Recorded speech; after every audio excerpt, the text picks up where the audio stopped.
Assalamualaikum warahmatullahi wabarakatuh. Halo guys, kembali lagi bersama saya Bobi Eden dan kali ini kita akan kembali mengenai video dari kepada game judul Kapan Yesus Diangkat jadi Tuhan ya di Konsili Nikea. Kita akan langsung tonton videonya, habis itu akan kita komentari guys. Halo semua, pada video ini saya mau menjawab salah satu pertanyaan yang paling banyak dipertanyakan orang.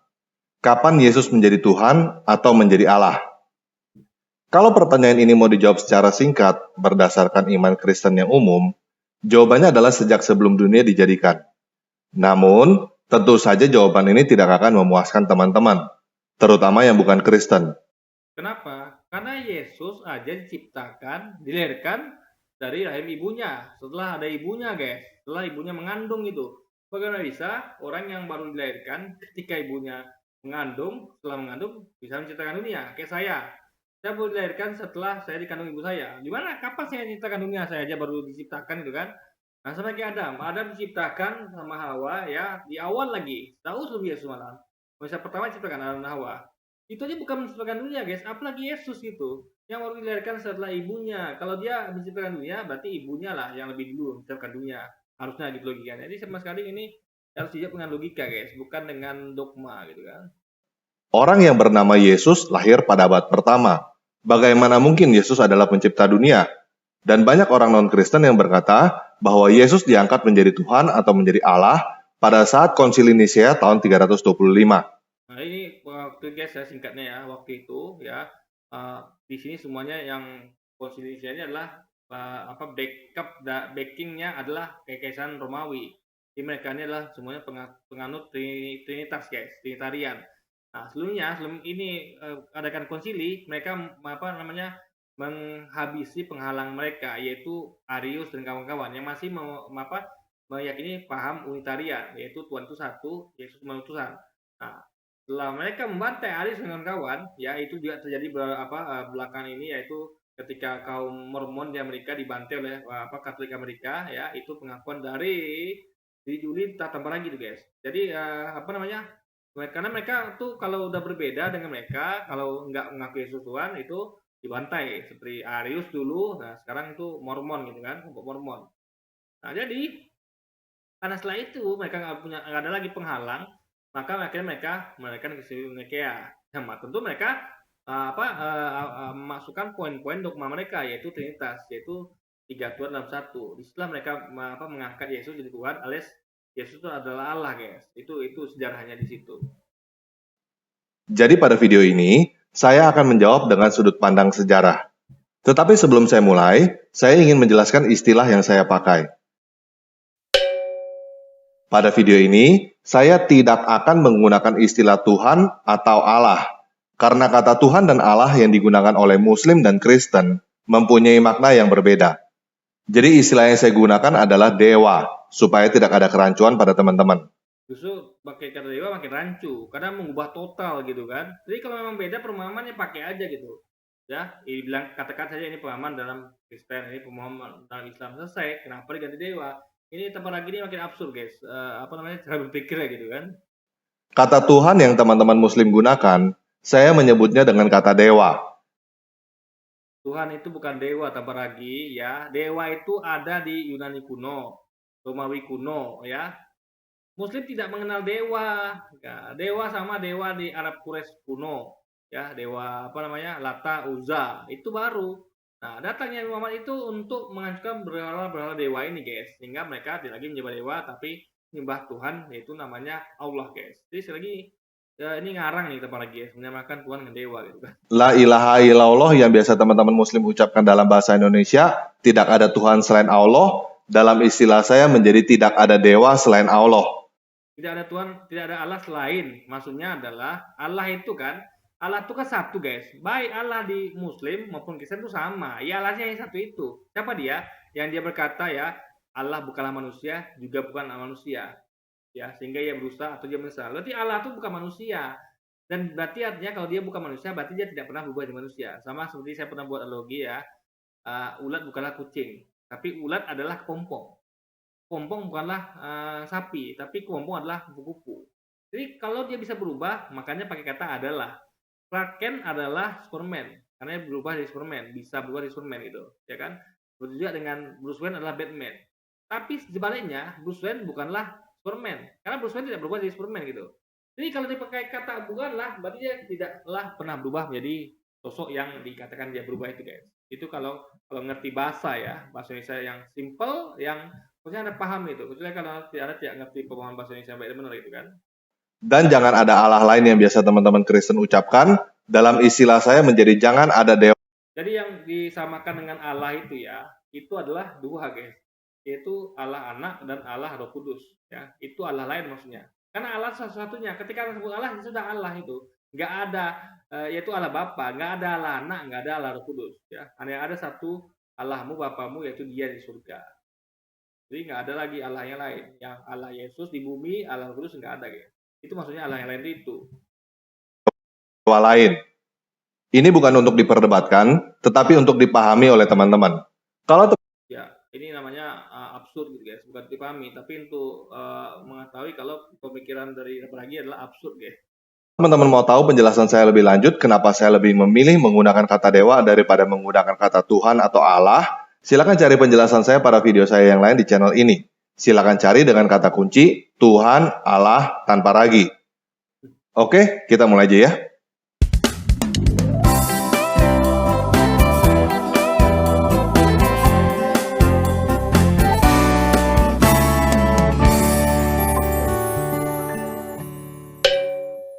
Nah, pertanyaan kapan Yesus menjadi Tuhan atau menjadi Allah, saya ganti dengan istilah saya.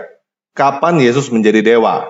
Dan lebih tepatnya, kapan Yesus diidentifikasi atau diakui sebagai dewa? Apakah benar Yesus diakui sebagai dewa pada saat konsili Nisea? Jawabannya adalah bukan. Karena semua yang menghadiri konsili Nisea sudah mengakui Yesus adalah dewa.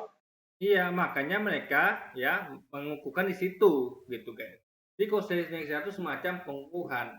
Jadi mereka yakin Yesus adalah Tuhan, lalu mereka kukuhkan di konsili Nikea. Nah, lebih itu ingat sebenarnya mereka membantai Arius dengan kawan yang masih menganut paham Unitarian. Jadi Arius tidak ikut lagi. Jadi Arius pun tidak bisa membubarkan acara ini gitu kan, atau memprotes karena dia sudah dihabisi gitu Arius ini. Maka mereka bisa melenggang bebas, dan karena mereka percaya itulah Yesus Tuhan, maka mereka bikin konsili ini untuk mengukuhkan guys. Itu poinnya. Ini bukan pada apakah mereka percaya sebelum atau sudah gitu. Karena mereka percaya itulah makanya mereka buat konsili ini untuk mengesahkan Yesus sebagai Tuhan. Itu poinnya ya. Yang menjadi topik di dalam konsili Nisea adalah Yesus sebagai dewa dalam pengertian yang bagaimana. Paham ya? Nah, jadi kapan pertama kali Yesus diakui sebagai dewa oleh orang-orang Kristen? Untuk menjawab pertanyaan ini, saya mau mengajak Jelas-jelas Kristen mengaku Yesus sebagai Tuhan, kok dewa pula gitu kan. Jadi dewa malah parah guys, karena itu ajaran pagan gitu, ajaran Yunani dan Romawi malah. teman-teman berpikir tentang keadaan dan teologi pada abad pertama. Pada zaman Yesus, orang-orang non-Yahudi kebanyakan adalah politeis, memuja banyak dewa. Orang-orang Yahudi juga tidak sepenuhnya monoteis. Mereka lebih tepat disebut monolatri. Monolatri adalah kepercayaan yang mengakui keberadaan dewa-dewa lain, tetapi hanya memuja satu dewa. Dalam hal ini maksud saya adalah, orang-orang Yahudi pada zaman itu hanya memuja satu dewa yang bernama Yahweh. Bagi mereka, Baal adalah dewa bangsa Kanaan. Zeus dan kawan-kawannya Namanya mono ya satu guys gitu. Mono ya, mono sama dengan Unitarian. Beda sama Trinitarian atau penganut banyak dewa guys, sekali lagi. Jadi jangan samakan bangsa Yahudi itu dengan Yunani, beda. Mereka cuma mengenal satu Yahweh, nggak ada yang lain guys gitu. Baal itu beda lagi. Zeus beda lagi. Mereka cuma Yahweh satu guys, mono gitu. adalah dewa-dewa bangsa Yunani. Bagaimana cara orang-orang zaman dulu menentukan dewa Nanti kita akan lihat kenapa mereka cuma nyembah satu Tuhan ya. Nanti kita lihat nanti. Ada ayatnya nanti guys. Dan itu menuju pada Yesus nanti. mana yang benar, dewa mana yang palsu? Caranya adalah dengan berperang. Kalau kamu menang, maka dewamu adalah dewa yang benar. Kalau kamu kalah, maka dewamu adalah dewa yang palsu. Pada saat itu, tanah Kanaan atau Palestina atau Yudea yang mereka tinggali adalah sebuah provinsi Romawi. Bagi orang-orang Yahudi, mereka dijajah oleh Romawi, dan mereka berharap dewa mereka memerdekakan mereka. Tidak. Mereka berharap mereka diselamatkan oleh raja, yaitu nabi yang akan seperti Musa guys ya. Musa itu menyamakan meskipun dia bukan Tuhan, tapi dia nabi utusan Allah, Tuhan Allah, dia menyelamatkan bangsa Israel dari penjajahan Mesir. Dia membawa orang Israel keluar dari Mesir, bahkan yang ketika mereka mau dibunuh udah terkepung di dekat laut mati, diselamatkan Tuhan Allah dengan Allah itu tongkat Musa itu bisa membelah lautan, guys. Jadi sekali lagi mereka berharap ada Musa berikutnya gitu, dan itu sudah ada di Taurat mereka. Diramalkan, disebutkan nanti akan datang seorang nabi bagi kalian yang seperti Musa gitu. Dalam artian maksud itu Mesias gitu, guys, yang akan menyelamatkan mereka dari penjajahan orang Israel, guys. Loh. Jadi bukan ngomong tentang dewa apalagi Tuhan ya. Jadi betul-betul seperti Musa gitu. Nanti kita akan lihat buktinya di ayat nanti, guys. Nanti ada saya sampaikan kalau Yahudi itu ngira Yesus itu adalah nabi, tapi mereka mengiranya malah Yesus menamakan dia dengan Tuhan. Maka mereka marah, nanti kita akan lihat ayatnya. Karena nggak sesuai dengan apa mereka, karena mereka harapkan nabi, tapi ini orang kok kayaknya nganggap dirinya Tuhan gitu kan, menyamakan dengan Allah. Nanti ada ayatnya, guys. Kita akan bongkar ya. Pertanyaan yang muncul bila kita menjadi orang Yahudi pada zaman itu adalah apakah dewa yang mereka sembah itu ada? Kalau dewa Yahweh itu ada, kenapa orang Yahudi dijajah oleh orang Romawi? Apakah dewa orang Yahudi kalah berkuasa daripada dewa-dewa bangsa asing? Bukan, karena memang takdir. Ingat ya, mereka pernah menyimpang dari ajaran Musa gitu. Musa ngajarkan begini, mereka menyimpang gitu kan. Ingat pernah dikatakan di kitab itu ya, karena perbuatan mereka membunuh para nabi yang diutus kepada mereka ya, ingat nabi-nabi ya banyak mereka bunuh ya, makanya Allah marah. Allah katakan ya, kerajaan ini akan diambil daripadamu dan diberikan kepada bangsa lain. Itu hukumannya, guys. Jadi mereka tuh diambil kerajaan itu dari mereka sehingga mereka menjadi bangsa yang terjajah, dan bahkan mereka terusir kemana-mana kan setelah dibantai Hitler, sehingga mereka menjadi diaspora, dan mereka sekarang mencoba untuk mengambil tanah Palestina gitu. Karena mereka sudah dikatakan karena mereka membangkang Allah Tuhan, mereka tuh sudah dihukum seperti itu, tapi mereka masih memaksakan. Nanti lihat aja, nanti mereka akan akan ditutaskan oleh Imam Mahdi gitu, karena mereka adalah mereka menjajah, malah menjajah Palestina mereka sekarang, guys. Mereka berharap mereka dilepaskan dari Romawi seperti zaman Musa dan tokoh. Bukan cuma seperti zaman Musa, tapi seperti oleh Musa gitu. Jadi mereka mengharap adanya Musa zaman now gitu, zaman mereka itu kan ya. Jadi yang diutus Mesias yaitu orang seperti Musa itu, guys, nabi yang akan menjadi raja dan membebaskan mereka dari penjajahan Romawi dan Yunani gitu, guys. Tokoh lain yang ada di dalam tanah, dan jelas di dalam tanah ada ramalan tentang kedatangan Mesias. Secara literal, Mesias mempunyai arti yang diminyaki. Bagi orang Yahudi, orang yang diminyaki artinya orang yang dipilih oleh dewa. Baik itu dipilih menjadi raja, menjadi imam, atau menjadi nabi. Ingat ya, menjadi raja, imam, atau nabi. Bukan Tuhan, guys. Ingat ya, cuma 3 itu aja. Raja, imam, atau nabi. Enggak beli Tuhan. Makanya orang Yahudi marah sama Yesus, karena dia salah paham mereka. Nanti kita lihat. Sebenarnya yang nggak cerdas orang Yahudi apa Yesus gitu. Nanti kita lihat, guys. Jadi sebenarnya siapa yang benar? Apakah tuduhan Yahudi atau Yesus, guys? Nah, Mesias yang mereka inginkan pada saat itu adalah seorang raja yang membebaskan mereka dari Romawi. Iya, bukan Tuhan. Nah, karena itulah dia di Taurat mereka. Mereka lebih tahu isi Taurat dia, guys. Mereka bukan tempat lagi ini. Jadi sama sekali tidak ada meribut dengan Tuhan ya. Tapi nabi yang akan menjadi raja gitu, guys. Seperti Musa gitu.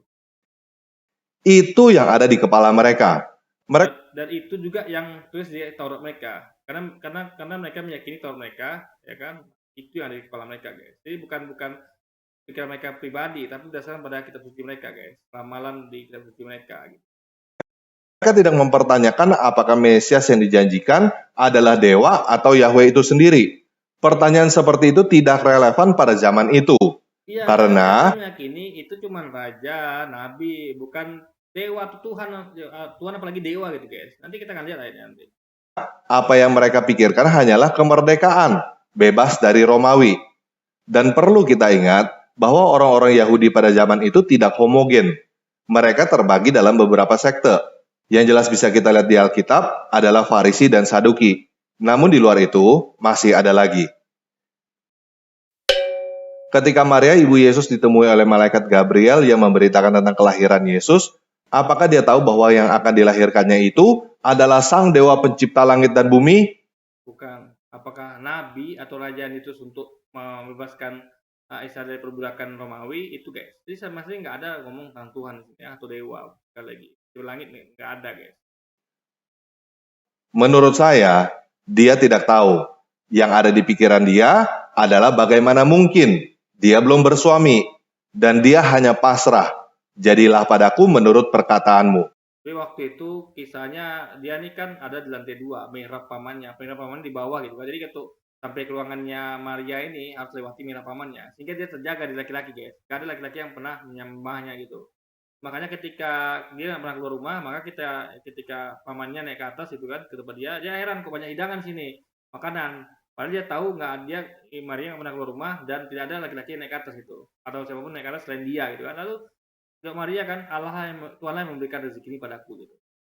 Nah, jadi pamannya bertanya gitu kan, ini berarti perbuatan dari Tuhan melalui malaikatnya gitu kan. Kalaupun dia tahu, siapa yang percaya kepada dia bahwa yang dikandungnya adalah sang dewa pencipta langit dan bumi? Bahkan calon suaminya yang bernama Yusuf aja. Jadi gini, bagaimana orang bisa percaya kepada dia bahwa yang dikandungnya itu adalah nabi yang akan menjadi raja yang membebaskan Israel dari perbudakan dari penjajahan Romawi. Karena gini logikanya adalah dia tuh berpikir aku nggak suci nih, kenapa aku melahirkan anak tanpa bapak gitu kan. Nah tentu orang akan curiga kamu kok berzina gitu kan, karena Yahudi itu guys tentu sangat taat beragama gitu. Jadi kalau ada ternyata bapak berarti berzina. Nah bagaimana orang yang berdosa berzina itu bisa melahirkan seorang nabi? Nah, itu yang dia takutkan guys. Itu logikanya seperti itu ya. Langsung berniat untuk membatalkan pertunangan dengan Maria ketika tahu Maria hamil. Setelah Yusuf dikunjungi sendiri oleh malaikat, baru dia bisa menerima bahwa kehamilan Maria berasal dari dewa. Maria berasal dari dewa gitu kan. Maria itu berasal dari Tuhan ya menciptakan nabi melalui rahim Maria, itu benar bukan dewa sekali lagi ya. Yusuf dan Maria tahu bahwa Yesus adalah anak dewa dalam artian kelahiran Yesus berasal dari dewa, bukan berasal dari persetubuhan lelaki. Ingat, bukan dewa tapi Tuhan ya. Dan perempuan. Dan mereka tidak mungkin memberitahukan hal itu kepada orang lain. Karena nanti orang kira kok berzina, kok bisa menaikkan nabi, padahal itu perbuatan kotor zina kan. Karena ini lahir tanpa bapak, berarti ini berzina gitu guys. Karena nggak nikah dia kan Maria ini. Karena orang lain tidak akan percaya. Bahkan hal itu akan menjadi aib dan gunjingan. Tidak akan ada orang yang bangga memberitahukan kepada orang lain, "Oi, anak pertama saya bukan hasil hubungan saya dengan istri saya loh." Walaupun ada orang yang berkata bahwa anak pertamanya bukan hasil hubungan dia dengan istrinya, tidak akan ada orang yang berpikir, "Wah." Ingat ya, anak ini dia mengandung sebelum ada Yusuf, gitu kan. Jadi ini adalah perawan seumur hidup, gitu guys. Jadi bahkan versi lain mengatakan Yusuf tuh tidak sama saja nggak ada gitu guys. Perjuangan Maria nggak ada gitu. Intinya adalah gini guys, ada nggak ada Yusuf ya, tetap warga situ mengetahui ya kalau anak itu kalaupun Yusuf menikah tunangan, kan anak itu kan lahir gitu, kan bisa diketahui umurnya gitu kan. Loh, kalian nikah kok anaknya udah lahir gitu, kapan dikandungnya? Berarti mereka tahu dikandungnya sudah jauh sebelum mereka berangkat atau nikah gitu. Jadi tetap aja ini adalah bukan anak dari Yusuf, tapi memang betul-betul sudah berarti Maria itu sama siapa gitu ibadah itu kan. Jadi dia adalah anak hasil zina dikira orang guys. Jadi nggak mungkin anak hasil zina adalah seorang nabi. Karena nabi itu suci gitu kan. Nabi itu adalah orang suci ya namanya nabi gitu kan. Jadi orang nggak tercela kok bisa dihasilkan dari zina. Padahal bukan zina, memang Allah menciptakan khusus. Seperti dia menciptakan Adam. Kalau Adam tanpa ayah dan ibu, ini tanpa ayah guys. Berarti anak pertamamu adalah anak dewa. Betul kan? Anak dewa. Apa mereka lupa yang kisah Adam? Apakah Adam anak dewa gitu kan? Enggak. Ciptaan Allah itu Maha Kuasa, menciptakan manusia dan manusia siapapun, mau punya dengan ayah ibu, mau tidak tanpa adanya ayah, bisa guys. Itu nama Tuhan itu Maha Kuasa seperti itu.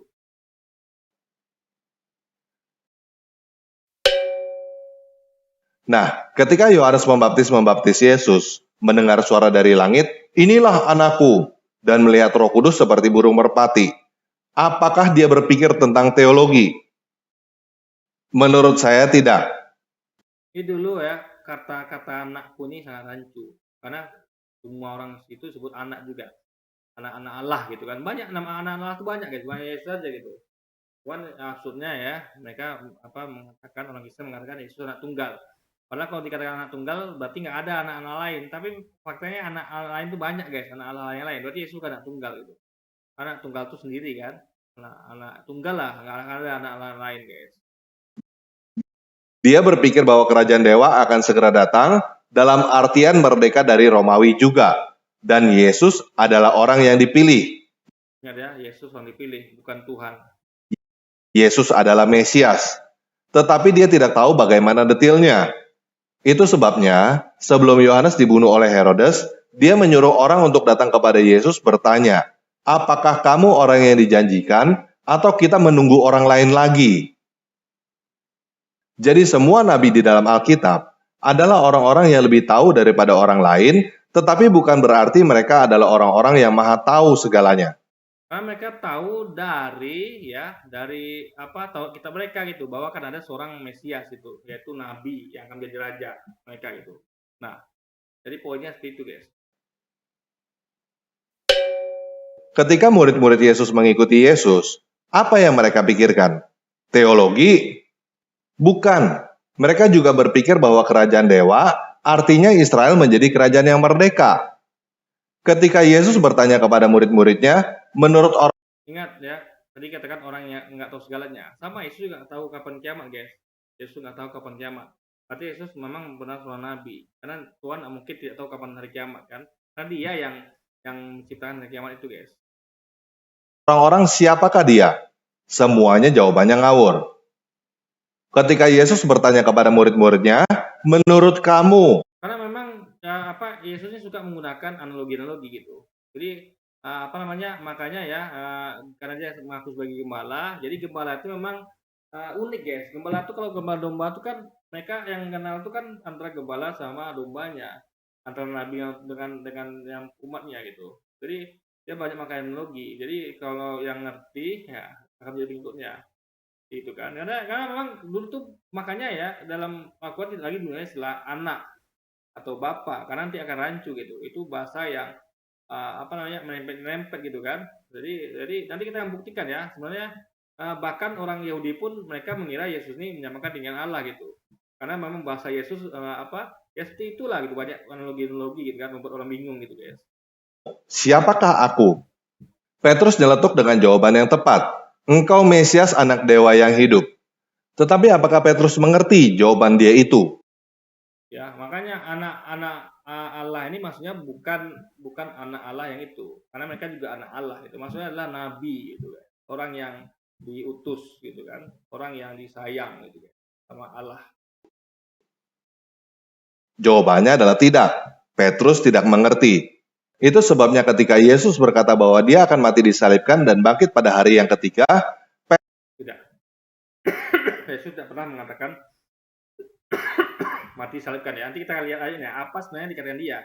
Dia tidak pernah mengatakan akan mati salibkan. Itu tambahan dari Tabaragi. Nanti kita akan lihat akhirnya bahwa dia tidak pernah mengatakan sama sekali bahwa dia akan mati dan disalibkan. Tidak. Petrus nyeletuk lagi bahwa itu tidak akan terjadi kepada Yesus. Dan akhirnya Petrus dimaki oleh Yesus karena Petrus tidak berpikir dengan tepat. Jadi, siapa yang pertama kali menyadari bahwa Yesus mengaku sebagai dewa?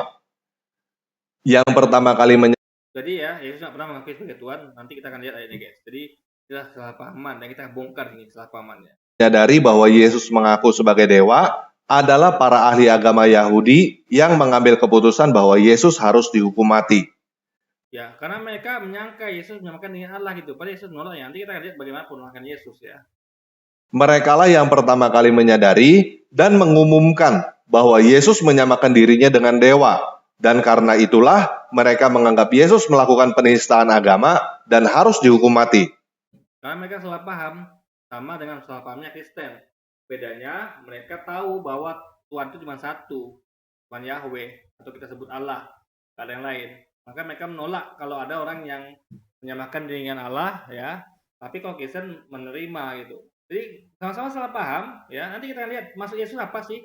Benarkah dia menyamakan dirinya Allah? Kita akan lihat dia nanti, guys. Kita akan bacakan lengkap ayatnya, guys. Apakah hal itu membuat orang-orang mengakui bahwa Yesus adalah dewa? Tentu aja tidak. Oh iya, saya lupa memberitahukan bahwa Yesus adalah orang Yahudi Ingat ya, dan Yesus orang Yahudi ya, bukan Tuhan ya. orang Kristen pertama adalah orang-orang Yahudi juga ya. Ini supaya teman-teman tidak berpikir bahwa semua orang Yahudi menolak Yesus.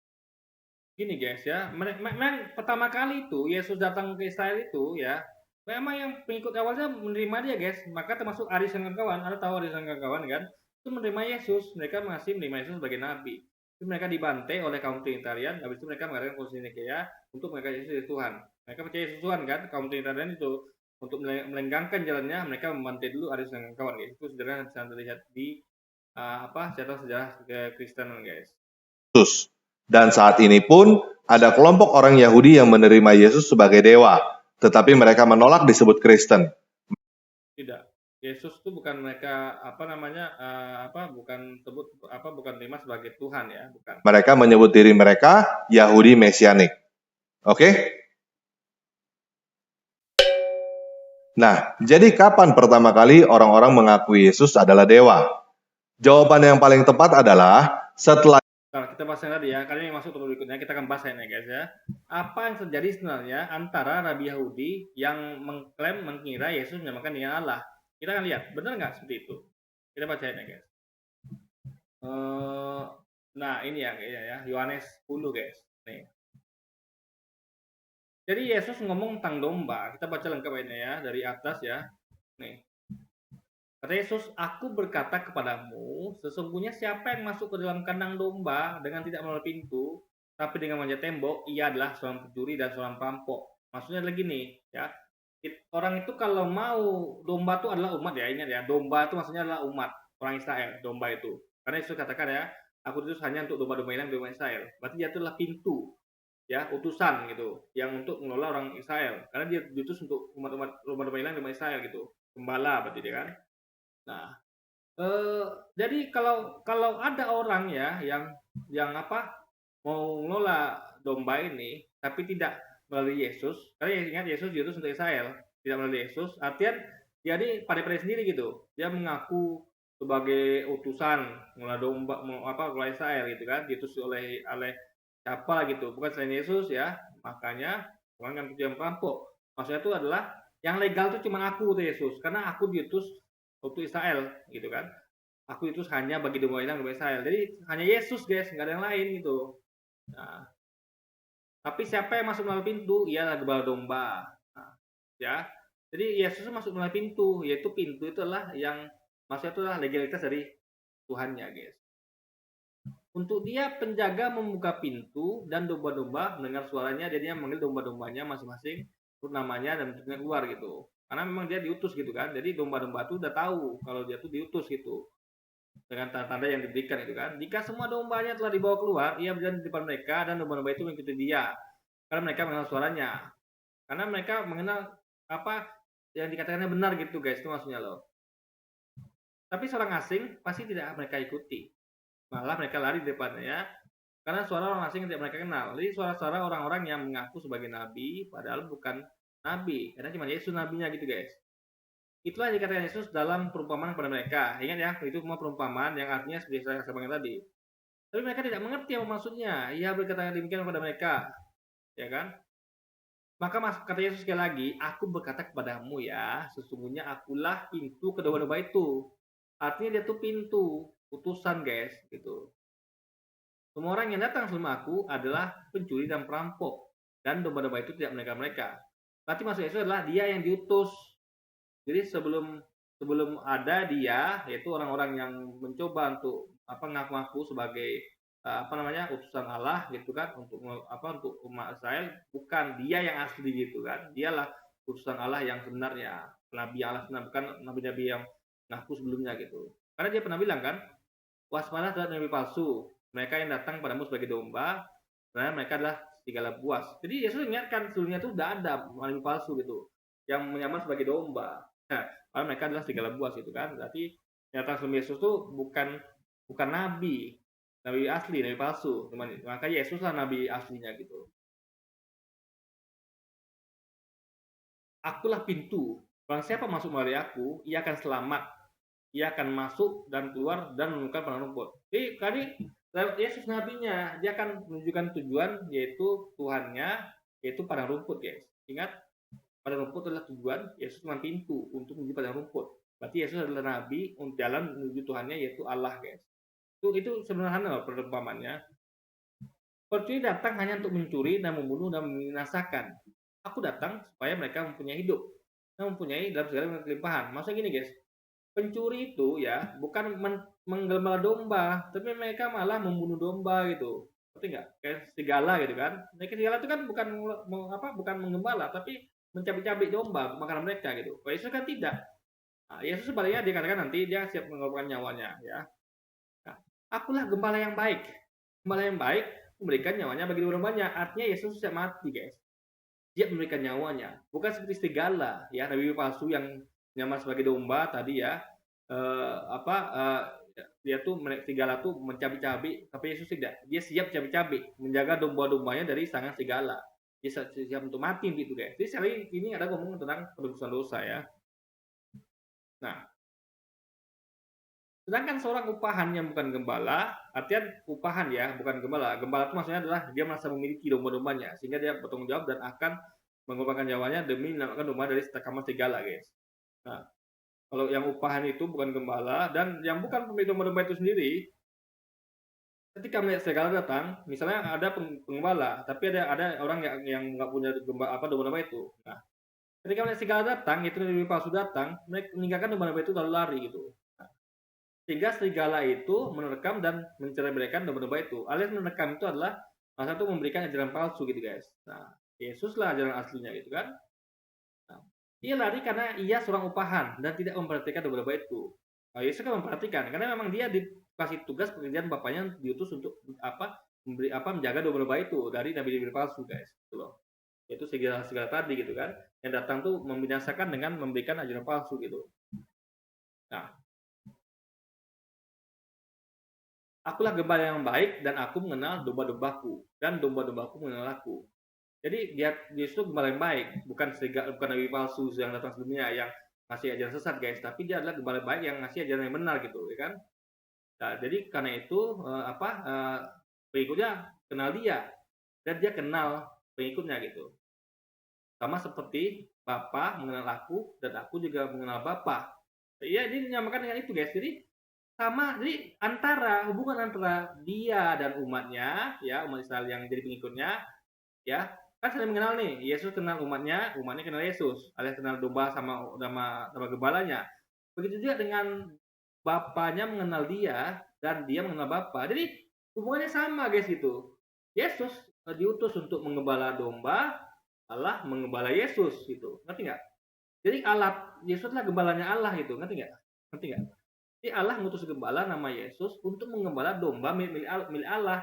Nah, Yesus diserahkan domba itu untuk dikelola. Jadi Yesus adalah gembala yang Allah tugaskan untuk mengelola ciptaannya, yaitu umat Israel.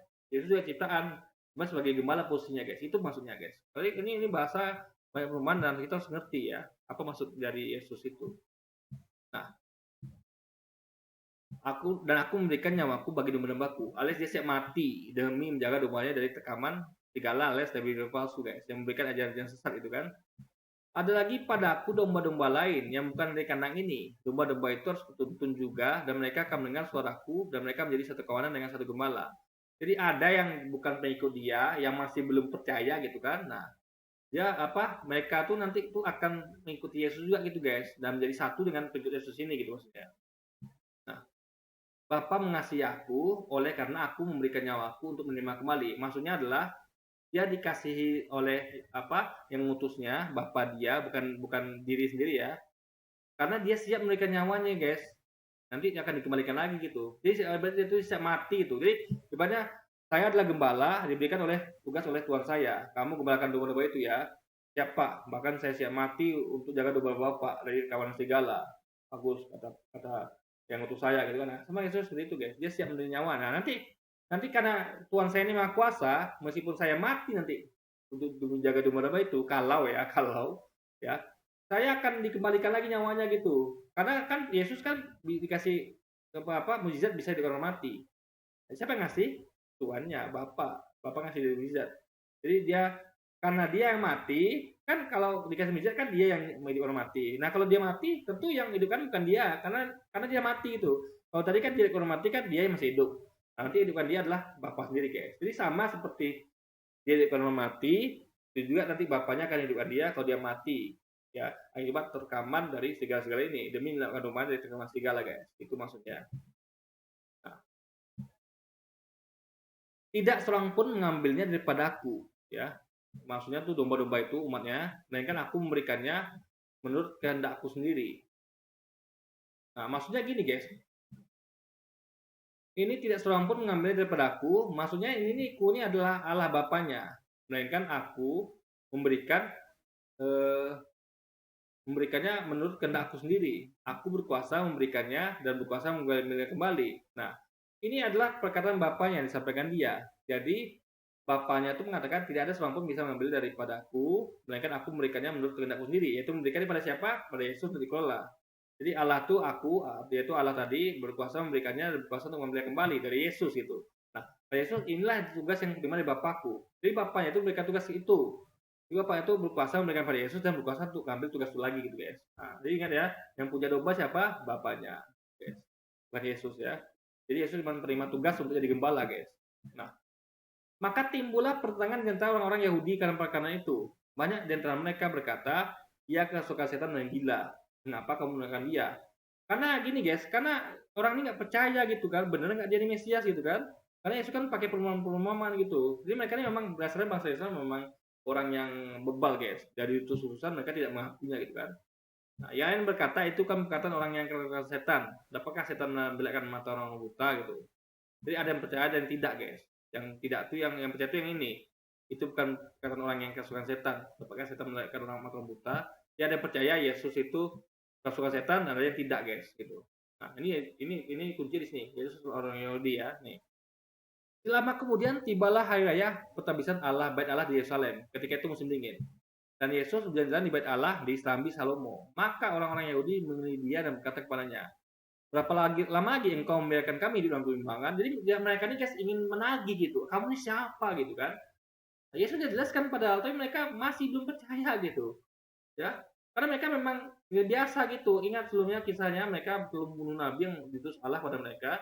Memang mereka sifat mereka seperti itu guys. Ya, tidak mau menerima nabi yang diutus pada mereka. Karena mereka tentu pengen berkuasa.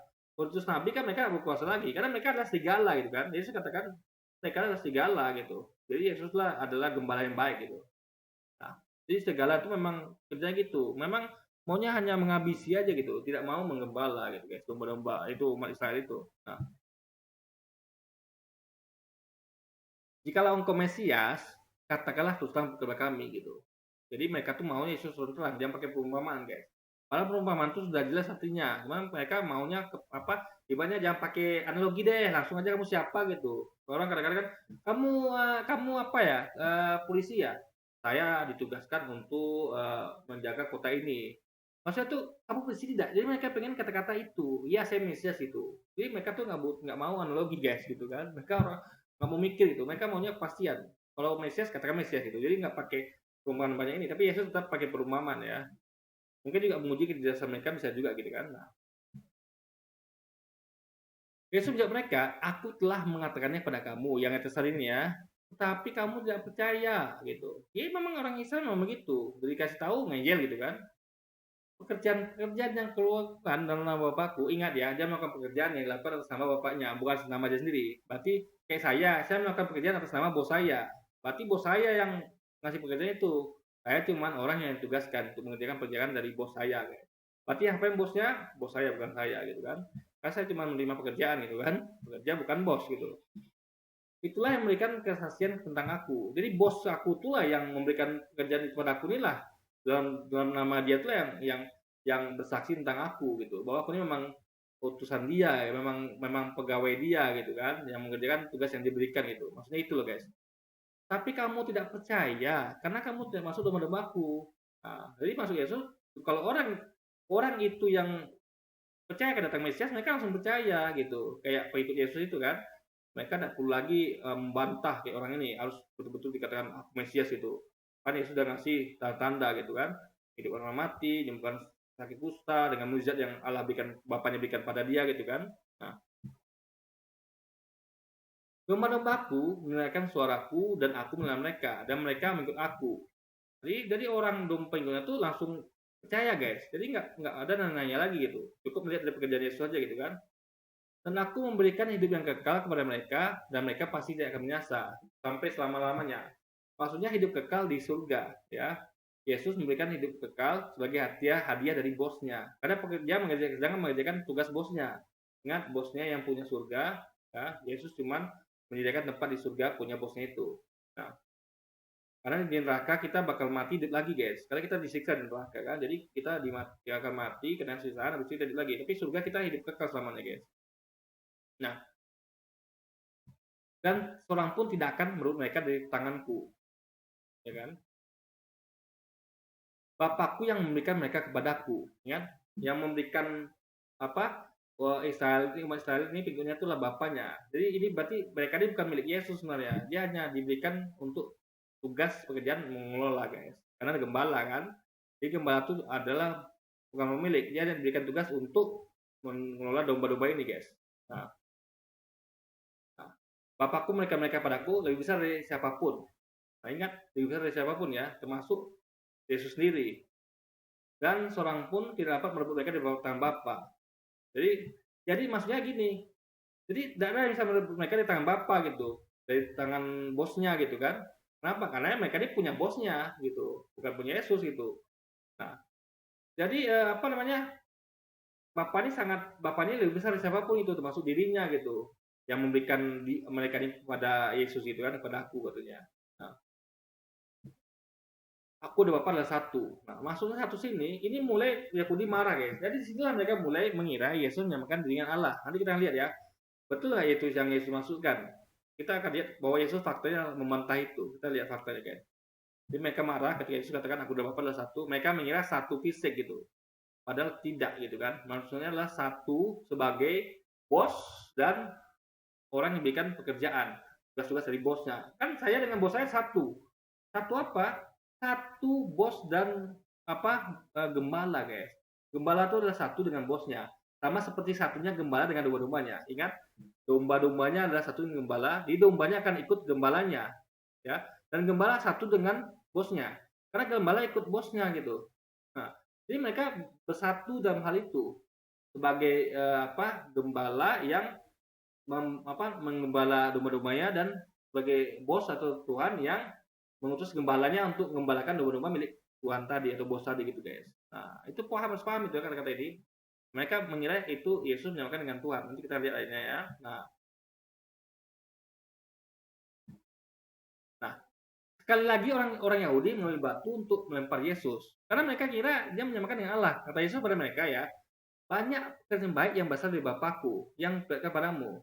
Nah, jadi pekerjaan itu dari Bapaknya, bukan dari Yesus. Yang Yesus perlihatkan seperti milik orang mati, ya, menyembuhkan penyakit kusta, itu dari Bapa pekerjaan itu. Yesus cuma menjalankan gitu.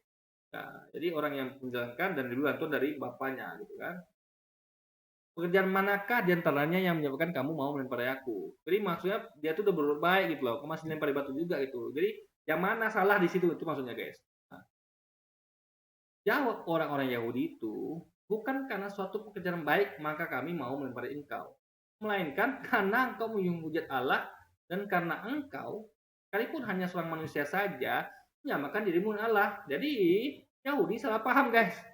Mereka mengira Yesus menyamakan diri dengan Allah. Kenapa? Karena dengan analogi tadi, mereka nggak paham analogi Yesus itu guys. Nah, kita saja paham itu kan.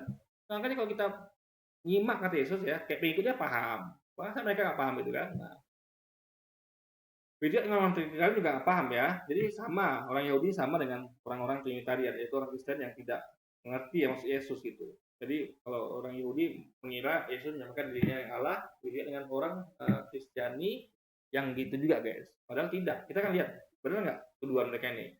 Nah, ini kuncinya guys ya. Coba ketika bebek ayat ini. Kata Yesus pada mereka, tidakkah ada tertulis dalam kitab Taurat kamu, aku telah berfirman, kamu adalah Allah. Ingat ya, di Tauratnya orang-orang Yahudi, aku adalah Yahweh, ya, yaitu Allah. Allah telah berfirman bahwa kamu adalah. Jadi maksudnya orang Yahudi ini disebut juga Allah oleh Yahweh, guys. Yahweh menyebut orang Yahudi ini Allah. Jadi maksud Yesus, apakah kamu juga Allah dalam pengertian itu? Itu loh. Jadi Tuhan menyebut orang Yahudi di Taurat mereka tuh sebagai sebutan Allah gitu. Kamu adalah Allah ya, orang-orang Yahudi, pemuka-pemuka Yahudi. Apakah dengan itu berarti kamu adalah Allah? Enggak, itu hanya analogi, guys, gitu loh. Karena memang dia menyampaikan yang tulis di Taurat gitu kan. Jadi maksud Yesus adalah itu kan berarti kamu Allah gitu. Berarti aku juga bukan Allah gitu. Jangan hanya karena perbuatan baikku kamu menyamakan diriku pun Allah gitu. Mengira aku menyamakan diri dengan Allah. Beda dengan kamu. Kan kamu dia sebut Allah gitu kan. Di Al-Taurat kamu apakah kamu Allah gitu. Itu maksudnya gitu loh, guys. Nah, jikalau mereka kepada siapa firman itu sampaikan sebut Allah, ingat ya.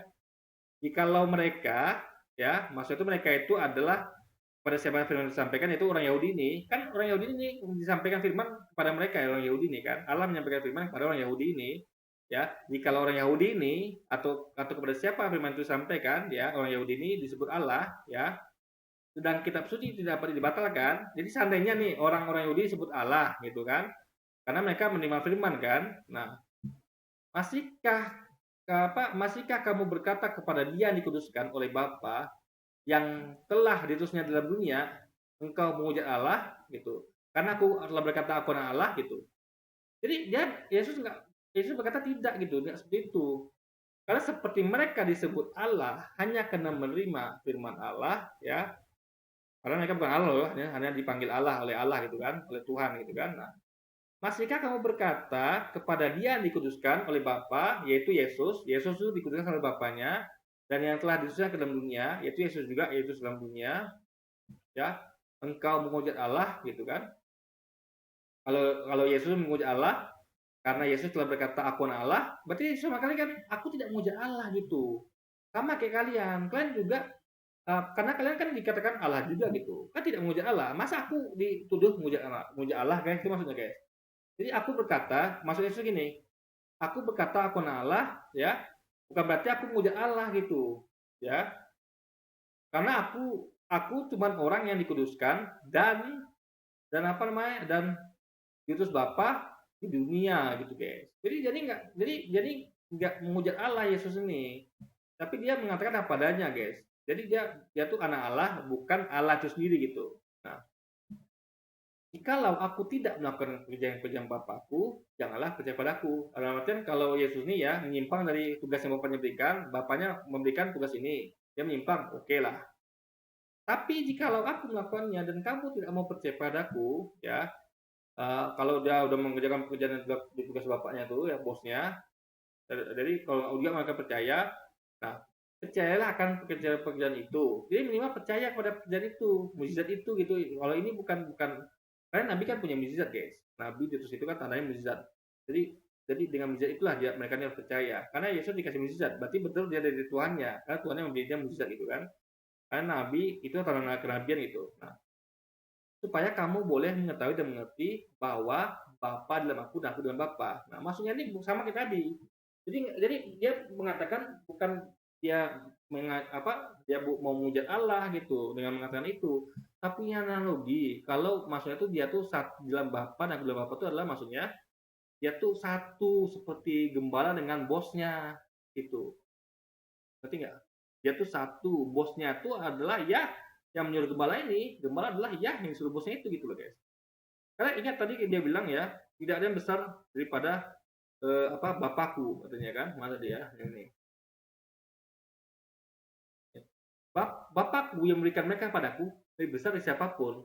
Ingat, lebih besar dari siapapun, termasuk Yesus. Karena kayak gini ya, guys.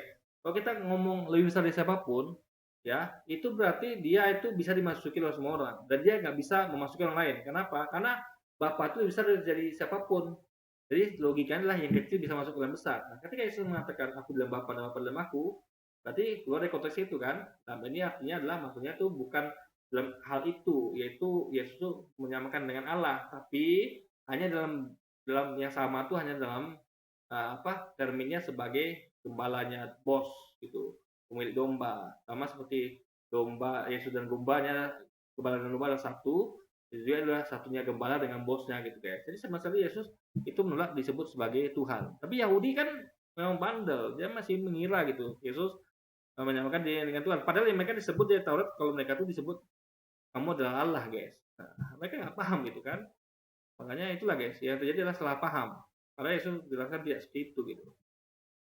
Yesus mati disalibkan, bangkit dari kubur, menampakkan diri kepada orang-orang, lalu naik ke langit. Kita akan lihat ayat ya, sebenarnya Yesus disalibkan atau tidak? Ada buktinya guys, kita akan bacakan di ayatnya. Yesus sama sekali tidak disalib. Perlu teman-teman ketahui bahwa Yesus disalibkan karena dianggap pemberontak oleh Romawi. Di kayu salibnya tertulis dengan jelas kenapa Yesus disalibkan. Karena Yesus Nazaret adalah raja orang Yahudi. Dan para ahli agama Yahudi pada zaman itu mirip dengan kelompok agama sekarang, yang sedikit-sedikit main lapor penistaan agama. Jadi pada saat itu, jangankan berkata Yesus adalah dewa, mengaku sebagai pengikut Itu yang melapor itu kan kelompok apa lagi? Mereka melakukan Ustaz Abu Somad, melakukan Ustaz Ewaloni, melaporkan siapa lagi? Ustaz yang lain gitu kan? Ustaz apa kemarin? Ustaz lupa guys. Itulah mereka. Jadi daripada begini sedang menyebut tentang dia sendiri guys dan kelompoknya gitu. Yesus aja, ancamannya adalah pidana. Kalau Yesus tidak mati disalib, sudah pasti orang Yahudi dan Romawi pada abad pertama yang akan membantahnya, bukan orang Arab pada abad ke-7. Karena Alkitab mencatat bahwa penyaliban Yesus adalah konspirasi Yahudi dan Romawi. Artinya, ya, jadi jelas bukan rencana Tuhan ya. Memang konspirasi dari Yahudi dan Romawi, nggak ada hubungan sama rencana Tuhan. Nanti kita akan bacakan ya nih guys. Sebenarnya Yesus di mana waktu penyaliban itu kan? orang Yahudi dan Romawi yang dituduh. Jika mereka tidak melakukannya, sudah pasti mereka akan membantahnya. Tidak ada orang yang tidak melakukan pembunuhan menjadi percaya mereka melakukan pembunuhan karena mereka dituduh melakukan pembunuhan. Semua orang yang tidak melakukan pembunuhan, namun dituduh melakukan pembunuhan, akan membantah habis-habisan untuk membuktikan bahwa mereka tidak membunuh. Lucunya, tidak ada orang Yahudi maupun orang Romawi yang membantah penyaliban Yesus. Tetapi, Iya, karena mereka mengira itu Yesus gitu. Ingat nggak? Quran menyampaikan diserupakan. Jadi mereka ini tertipu.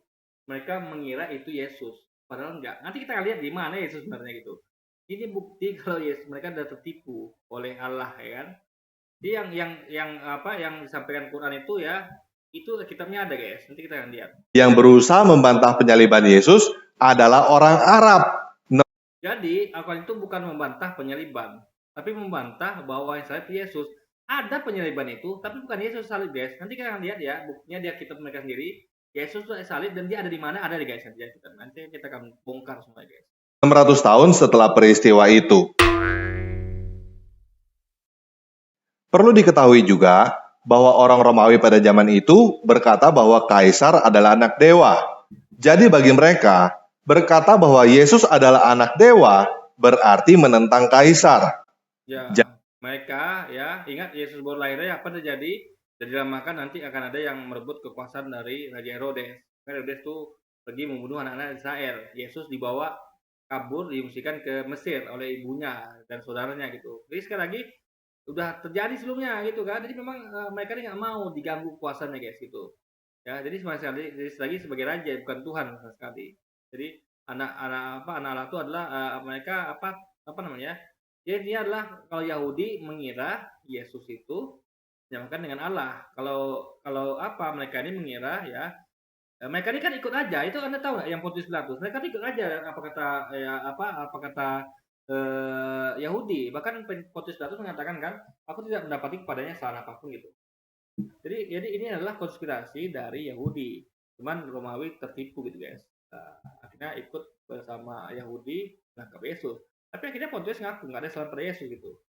Tapi orang Yahudi maksa salib dia karena orang ini Yahudi mengira ya Yesus menyamakan dengan Allah. Mungkin itu juga taktik mereka orang Yahudi untuk tidak mau mengakui Yesus karena mereka nggak mau mengakui guys gitu. Karena bagi mereka aja Nabi sebelumnya diutus dibunuh mereka gitu kan, apalagi Yesus gitu.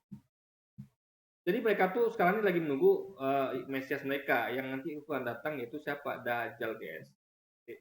Jadi, tidak ada alasan bagi orang Romawi untuk menerima Yesus yang adalah orang Yahudi yang dianggap sebagai orang-orang jajahan adalah dewa maupun anak dewa. Tidak ada alasan bagi siapapun pada zaman itu untuk percaya bahwa Yesus adalah dewa ataupun anak dewa. Jadi orang Yahudi nggak percaya ya, karena dia memang monoteisme. Ya makanya dia mengira Yesus gitu. Padahal ini masalah paham. Nanti kita akan lihat di mana Yesus ketika disalib itu, guys. Namun, banyak alasan untuk menentang ide bahwa Yesus adalah dewa ataupun anak dewa.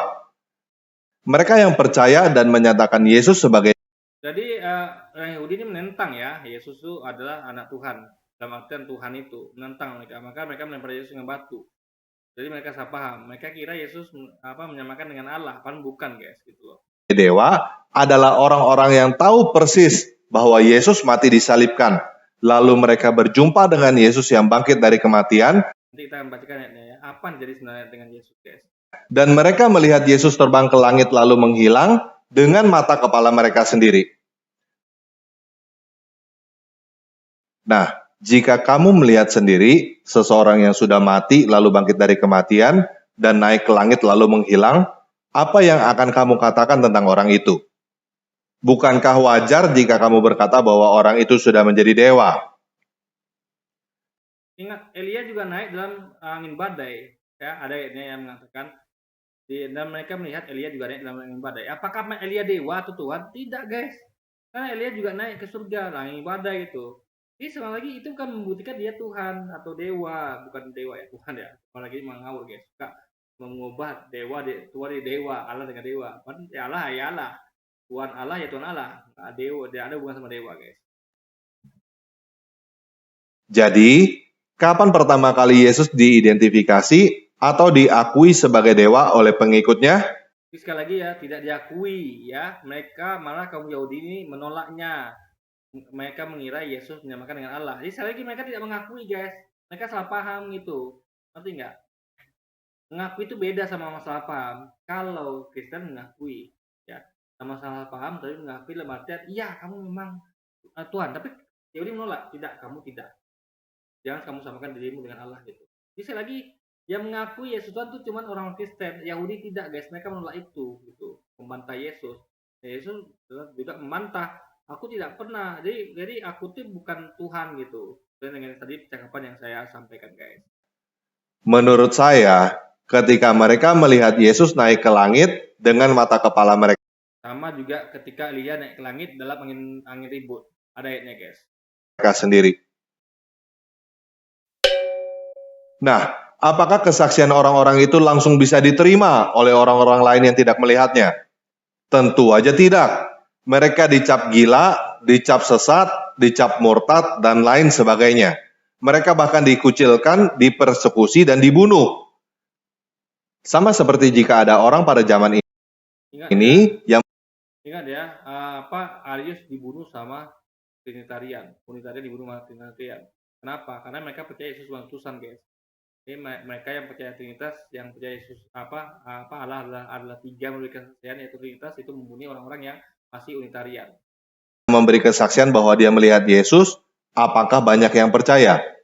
Enggak kan? Iya, karena gini, Yesus tuh kayak apa bentuknya, guys? Itu masalahnya loh, guys. Karena ingat, mimpi itu ya adalah bunga tidur. Bisa jadi datang beneran, bisa jadi itu adalah setan yang menyamar itu. Makanya dia adalah dilihat disampaikannya apa sesuai yang kita suci apa tidak gitu. Ngerti nggak maksudnya? Maka jangan gampang percaya mimpi, guys. Itu loh harus dicek ada yang nggak sesuai dengan dalil-dalil di kitab suci gitu. Lalu kenapa mereka malah berkembang sampai seluruh Romawi menjadi Kristen? Karena walaupun orang-orang itu dikucilkan, dipenjara, dan bahkan dibunuh, mereka tetap memberikan kesaksian bahwa Yesus disalibkan, bangkit dari kematian, dan naik ke langit. Mereka tidak mungkin mau tetap memberikan kesaksian bahwa Yesus bangkit dari kematian dan naik ke langit jika mereka tidak benar-benar menyaksikan sendiri peristiwa itu. Beringat ya, kalau nama diserupakan berarti mata bisa tertipu. Tapi kalian lihat di mana Yesus ketika penyaliban itu, guys. Anda akan menyaksikan sendiri, ayatnya akan saya sampaikan. Ini Anda harus menelaah apa itu dengan pemahaman bahasa ya, bukan hawa nafsu dan sebagainya. Saya akan sampaikan ayatnya dan kita akan kaji guys ayatnya guys. Dan setelah itu, terus-menerus ada orang-orang baru yang mengalami perjumpaan dengan Yesus. Salah satunya adalah Paulus. Orang-orang yang berjumpa dengan Yesus seperti Paulus masih ada sampai sekarang. Kalau teman-teman mau lihat kesaksian mereka, lihat aja kesaksian Murtadin. Banyak orang yang keluar dari Islam karena berjumpa dengan Yesus. Ya, ingat mereka keluar dari Islam tuh karena berjumpa Yesus, bukan melihat Alkitab guys. Kita mempelajari Alkitab itu. Jadi makanya beda sama mualaf. Mualaf itu mereka tidak berjumpa Nabi Muhammad, tapi mereka mempelajari kitabnya guys. Mereka melihat ini sesuai nggak tulisnya dengan ucapan dogma gereja gitu. Jadi mualaf cerdas guys. Mereka nggak percaya mimpi gitu, nggak percaya dengan suatu hal yang apa ya, yang nggak logis gitu kan. Karena mimpi itu kan Tubuh Yesus itu kan nggak logis gitu. Ngerti nggak maksud saya? Yang logis itu adalah Anda ada baca kitab sucinya. Coba gini, Anda mengecek dari suatu buku nih. Ini buku ini betul nggak sih? Buku ini benar? Ya kan? Harus cek bukunya gitu. Bukan mimpi. Oh, katanya buku itu benar. Percaya enggak? Itu bukan. Makanya saya katakan ya. Kalau Anda pindah agama murtad karena mimpi, Anda salah metodenya, bro. Anda harus cek kitab sucinya. Komparasi dengan Quran. Itu cara pindah agama yang benar. Seperti yang dilakukan oleh para mualaf. Mereka mempertanyakan ajarannya gitu. Jadi mereka tuh tidak mimpi guys, tidak pernah mimpi gitu. Nggak kayak saya. Saya pernah mimpi, tapi saya mimpi tentang kiamat.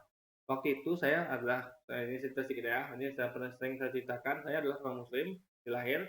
Waktu itu saya mimpi kiamat berturut-turut, di mana waktu itu saya percaya cuma pada Tuhan Allah gitu.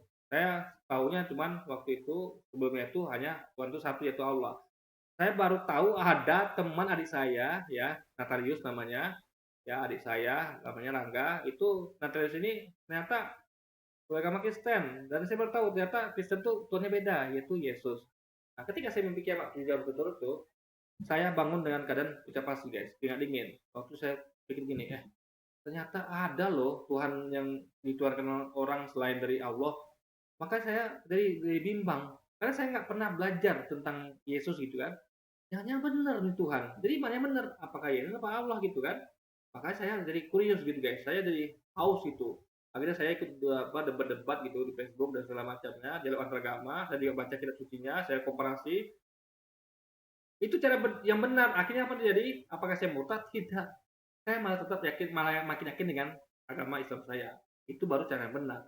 Kalau waktu itu saya adalah seorang Kristen, lalu saya juga begitu, saya mimpi kan, jangan-jangan Allah yang benar gitu. Nah, itu akan terjadi kebimbangan batin karena belum pernah belajar sebelumnya gitu kan. Akhirnya belajar dan menemukan fakta dan akhirnya jadi mualaf gitu. Jadi kalau orang-orang yang muslim akan tetap Islam, yang Kristen waktu itu kalau saya waktu itu Kristen, saya pasti akan mualaf. Karena saya mengkaji dari Alkitabnya guys, bukan dari mimpi atau apapun itu kan. Itu karena kita harus logis dalam beragama, jangan percaya mimpi gitu. Bahkan ada yang tetap mempertahankan iman walaupun di penjara seperti Bapak Rusli Monoarfa. Buat apa mereka mau di penjara mempertahankan kesaksian kalau mereka tidak benar-benar berjumpa dengan Yesus? Lebih enak menyangkal dan tidak dipenjara kan? Enggak juga guys, jangan salah ya. Katakan gini ya, apa namanya? Ingat, setan bisa juga menyamar dalam mimpi. Jangan lupa itu. Gak semua mimpi itu adalah benar guys, ngerti nggak? Ya, jangan mimpi itu jadi patokan, bukan gitu guys ya. Kalau karena mimpi cek apanya.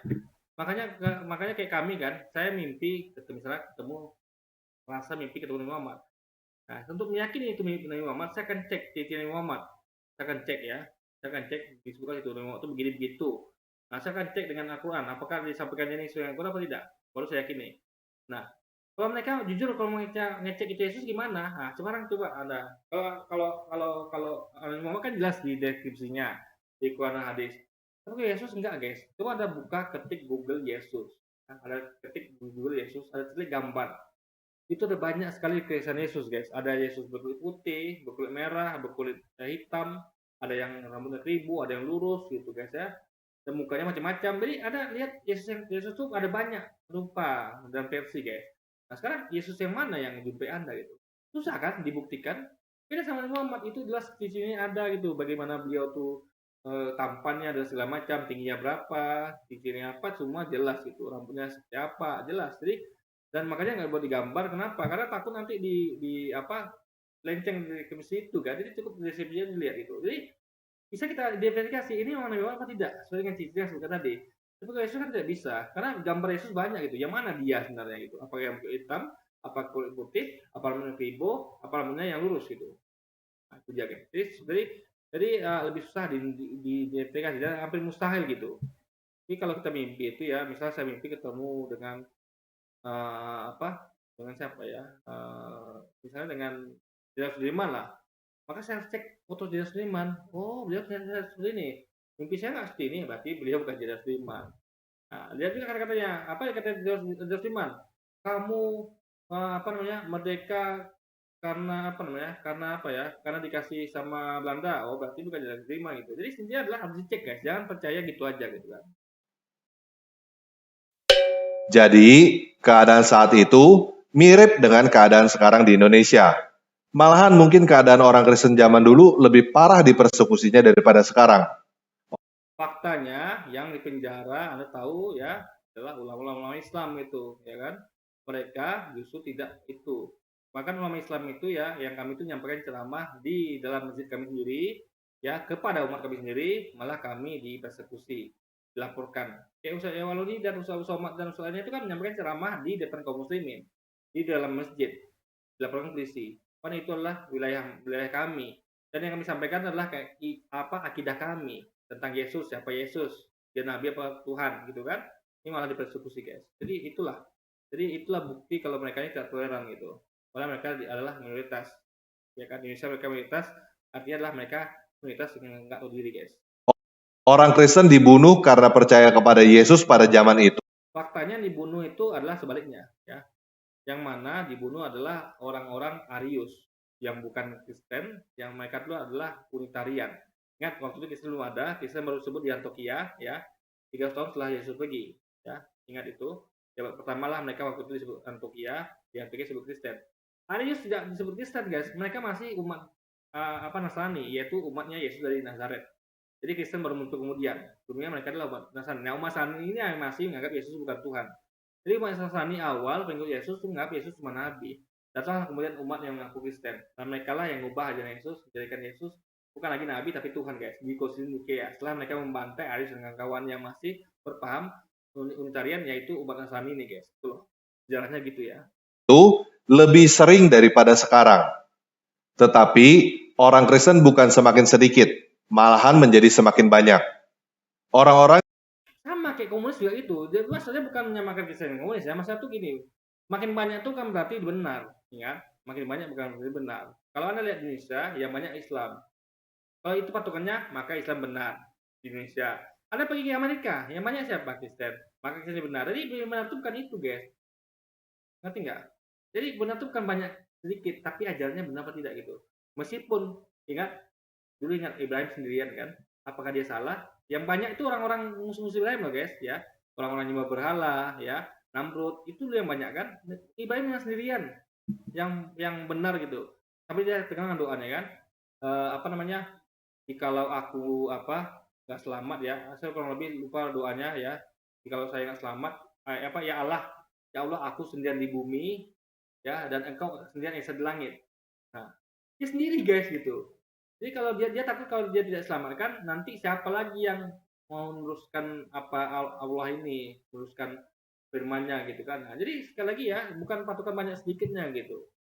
Tapi apakah dia benar apa salah gitu. yang tadinya mempersekusi menjadi Kristen.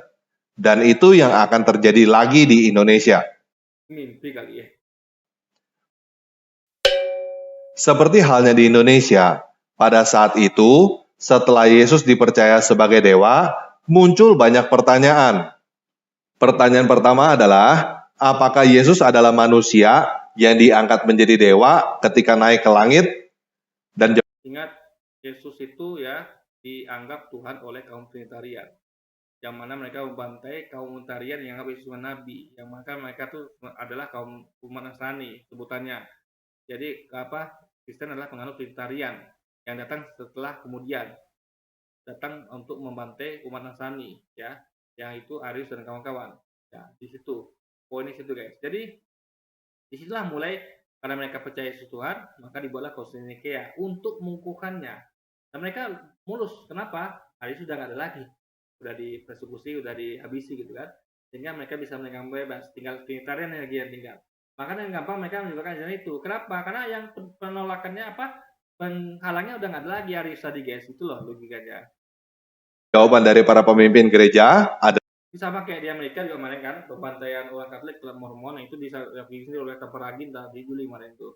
Di Mormon ini adalah ajarannya kayak Arius itu, bahwa Yesus cuma Tuhan, cuma nabi.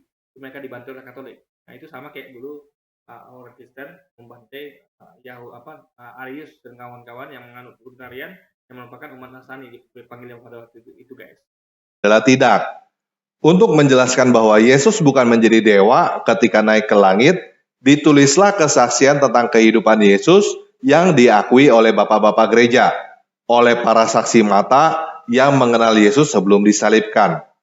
Yang pertama adalah Injil Markus yang ditulis pada tahun 70-an Masehi, kira-kira 40 tahun setelah kematian Yesus. Injil Markus dimulai dengan Ingat 40 tahun ya setelah kematian Yesus. Ingat metode nggak dihafal, beda sama Quran itu dihafal dan ditulis ya, disampaikan turun temurun. Jadi sahabat itu menyatukan hafalan dan jadikanlah dibukukan gitu di Quran. Jadi jelas hafalan itu penting guys ya. Jadi yang mungkin miss kalau udah hafal itu. Nah, mereka ingat ya 40 tahun setelah Yesus meninggal. Ingat kalau 40 tahun setelah Yesus meninggal berarti mereka sudah tua. Apa? Karena mereka ini mungkin sesuai dengan Yesus gitu. Yesus meninggal tahun berapa? Mungkin anggap umur berapa? Anggap sekitar umur 30-an lah ya, anggap 80 gitu. Berarti 40 tahun mereka udah umur 80 tahun. Apakah mungkin posisi saya percaya dia sudah pikun, dia berusaha mengingat kejadian 40 tahun lampau gitu guys. Nah, itu dia logikanya. Dan itu tidak dengan hafalan. Makanya makanya beda-beda kan, Markus nulisnya beda, gaya bahasanya, Lukas juga, karena versi mereka masing-masing, bukan langsung Yesus ngomong catat gitu, kayak Quran kan ngomong catat gitu. Jadi udah dihafal, jadi beda metodenya. Ini ada kurang canggih metodenya gitu kan. peristiwa pembaptisan Yesus.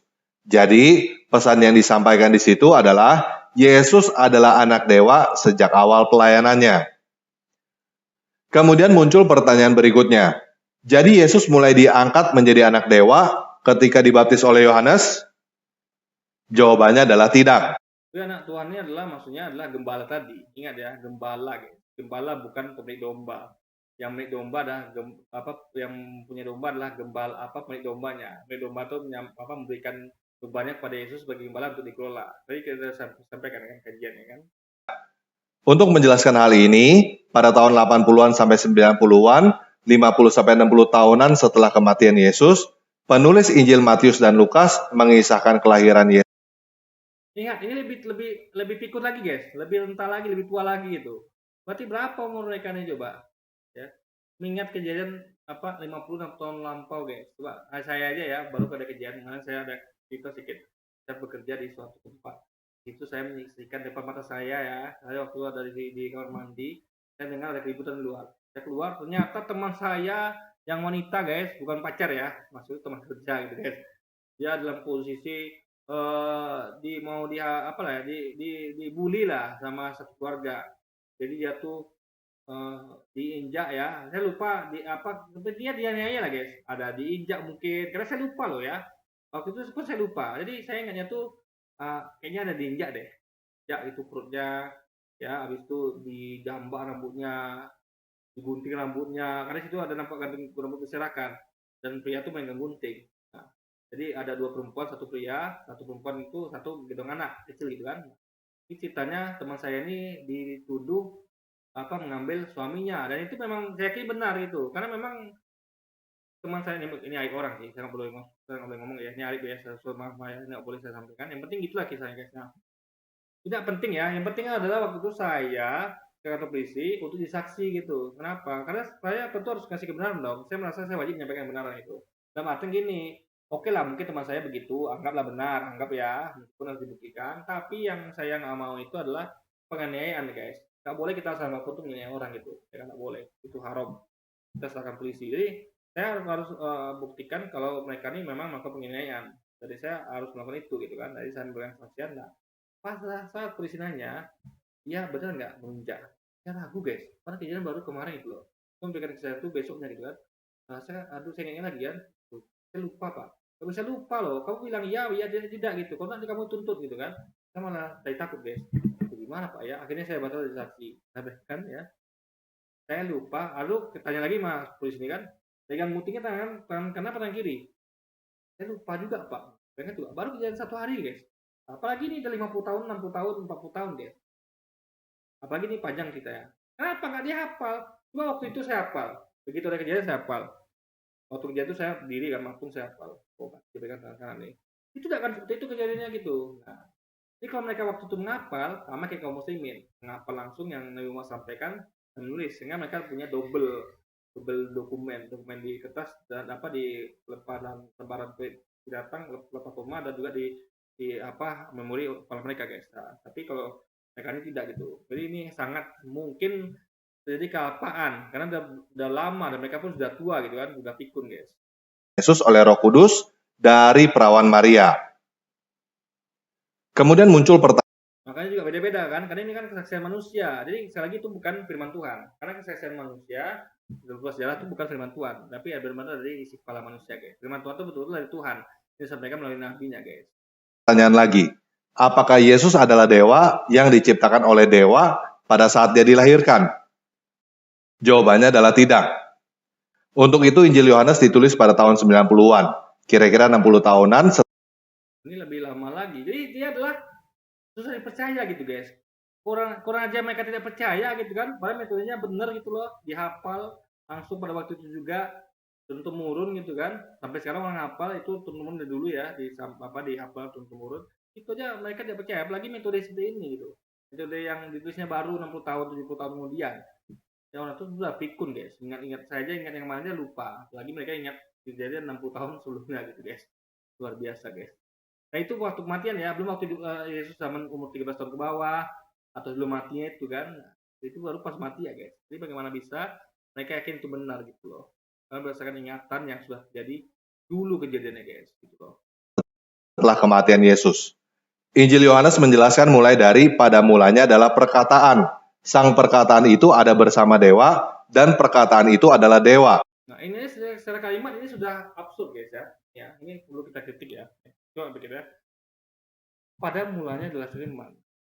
Firman itu bersama-sama dengan Allah dan firman itu adalah Allah. Gimana bisa kita katakan sesuatu yang bersama-sama dengan Allah itu adalah Allah gitu. Ya. Pada mulanya adalah Bobby.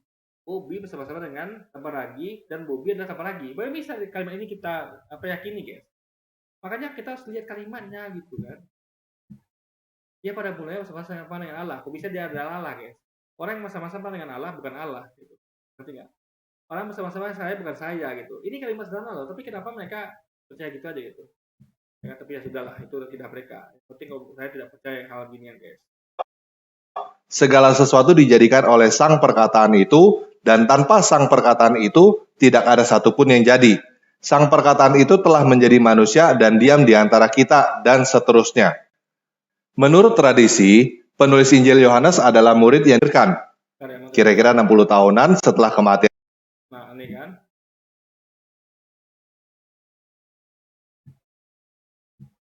Oh, kita bacakan lagi sambungnya nih.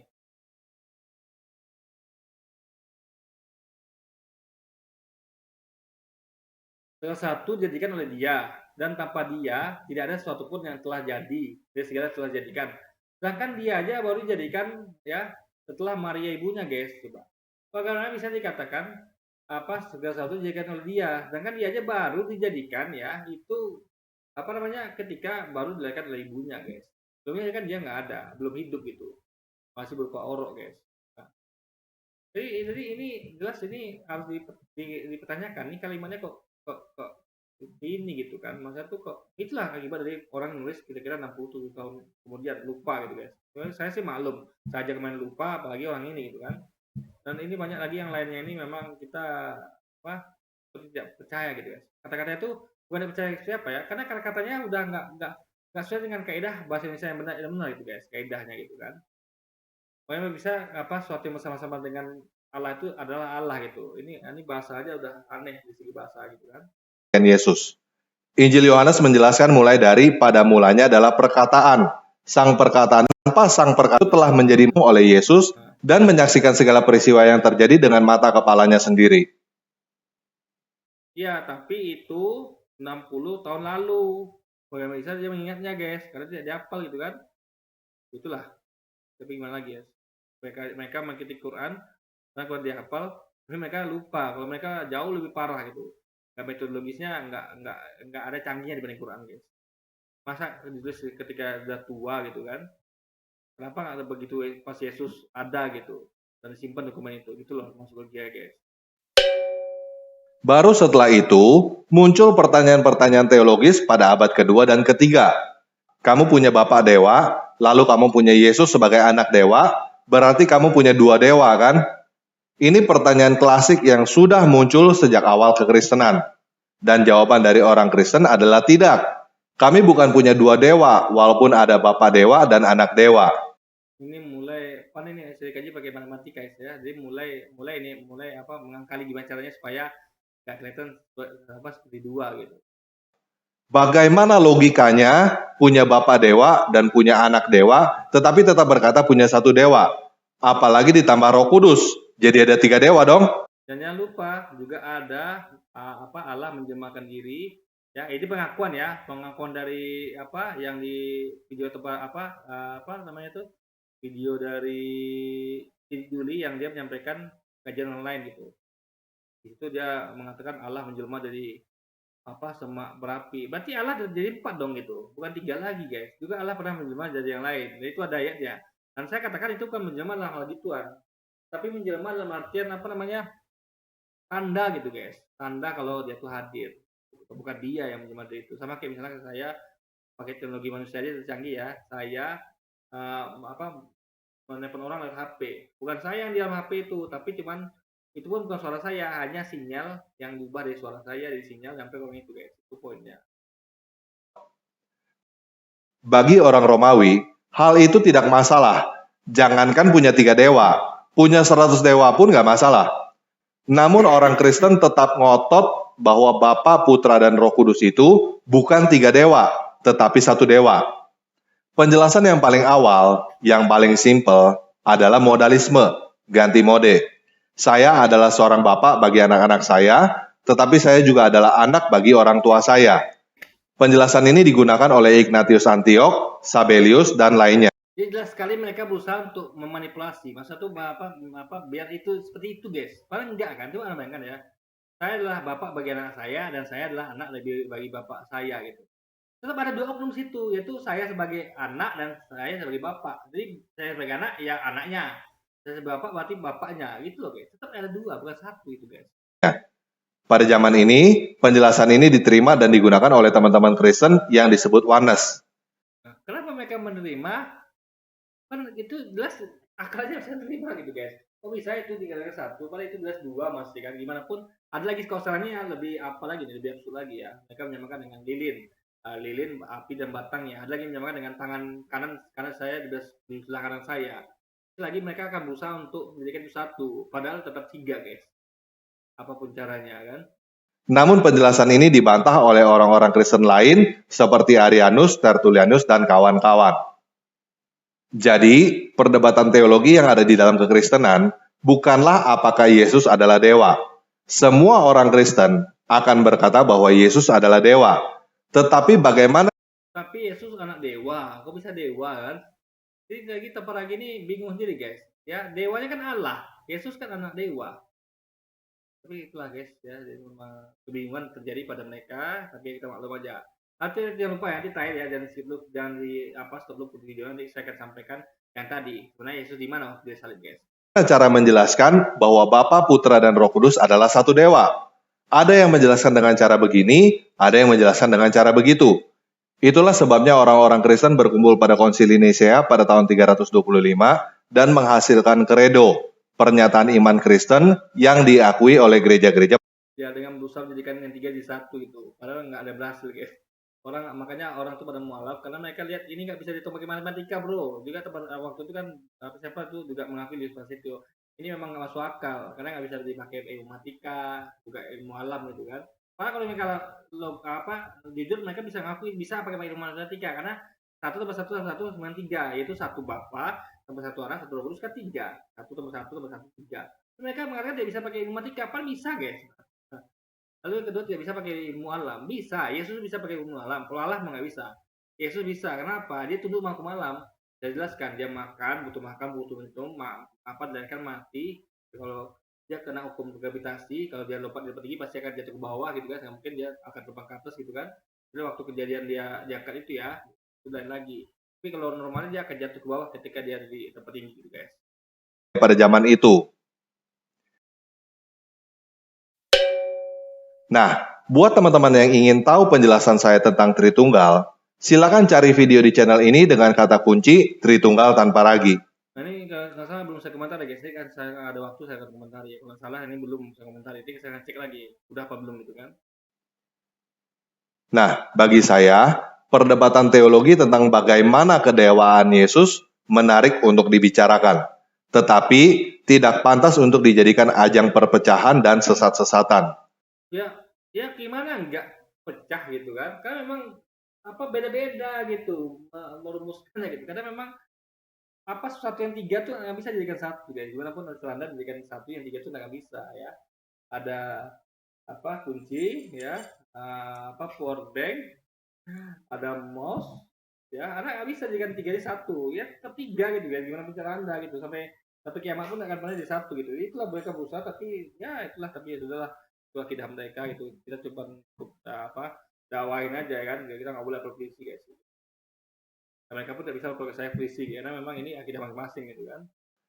Poin yang disampaikan ketika Yohanes Pembaptis dan para murid Yesus yang mendengarkan suara dari langit adalah, inilah anakku yang kukasihi, dengarkanlah dia. Nah, ingat, inilah anakku kukasihi ya. Ingat anaknya, kita juga anak Allah kan, yang dikasihi guys. Ya, nabi anak yang dikasihi. Anak itu sama kayak nabi. Ya, kalau dia kan spesial, anak spesial ya. Nabi yang dikasihi. Jadi Allah mengasihi dia gitu. Karena Allah tuh pasti akan mengasihi ciptaannya guys. Apalagi yang spesial kayak Yesus gitu kan. Dan suruh dengarkan dia. Kenapa? Karena dia menyampaikan pesan dari Tuhannya, itu Allah guys. Bagi saya, tidak masalah apakah kamu percaya Yesus adalah dewa, Tuhan, Allah, ataupun kamu percaya Yesus hanya nabi atau manusia. Intinya yang harus kamu dengarkan adalah Yesus, bukan Musa, bukan juga Muhammad. Jadi Musa waktu itu untuk apa? Apa figuran gitu kan? Makanya yang ngerti ya. Masing-masing nabi diutus pada zamannya. Kalau zaman Yesus ya ikut Yesus, mungkin ikut Musa. Musa diutus pada zaman Musa. Ya Muhammad ya sekarang berlaku pada selamanya. Jadi sekali lagi dia nggak ngerti guys. Akan timeline itu ngerti dia. Ini siapa, ini untuk siapa, ini untuk siapa, dia nggak paham. Dengarkanlah Yesus. Dan cara terbaik untuk mendengarkan Yesus adalah dengan membaca sendiri kesaksian tentang Yesus dari 4 Injil yang ada di dalam Alkitab. Oke, sekian video kali. Oke ya, ini biasanya lagu, kita skip ya, kita langsung putar guys ya. Saya akan tunjukkan di mana Yesus ketika itu kejadian penyaliban. Ya, pertama kita akan lihat tentang kita dulu yang Yohanes 10 ya. Mana ya?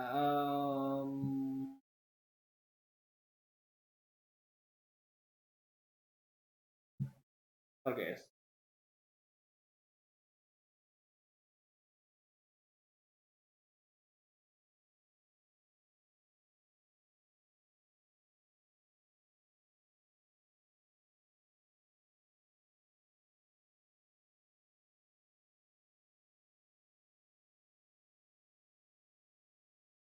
Pancasila ini ya, yang Yesus mengatakan dia sama kayak Yunus.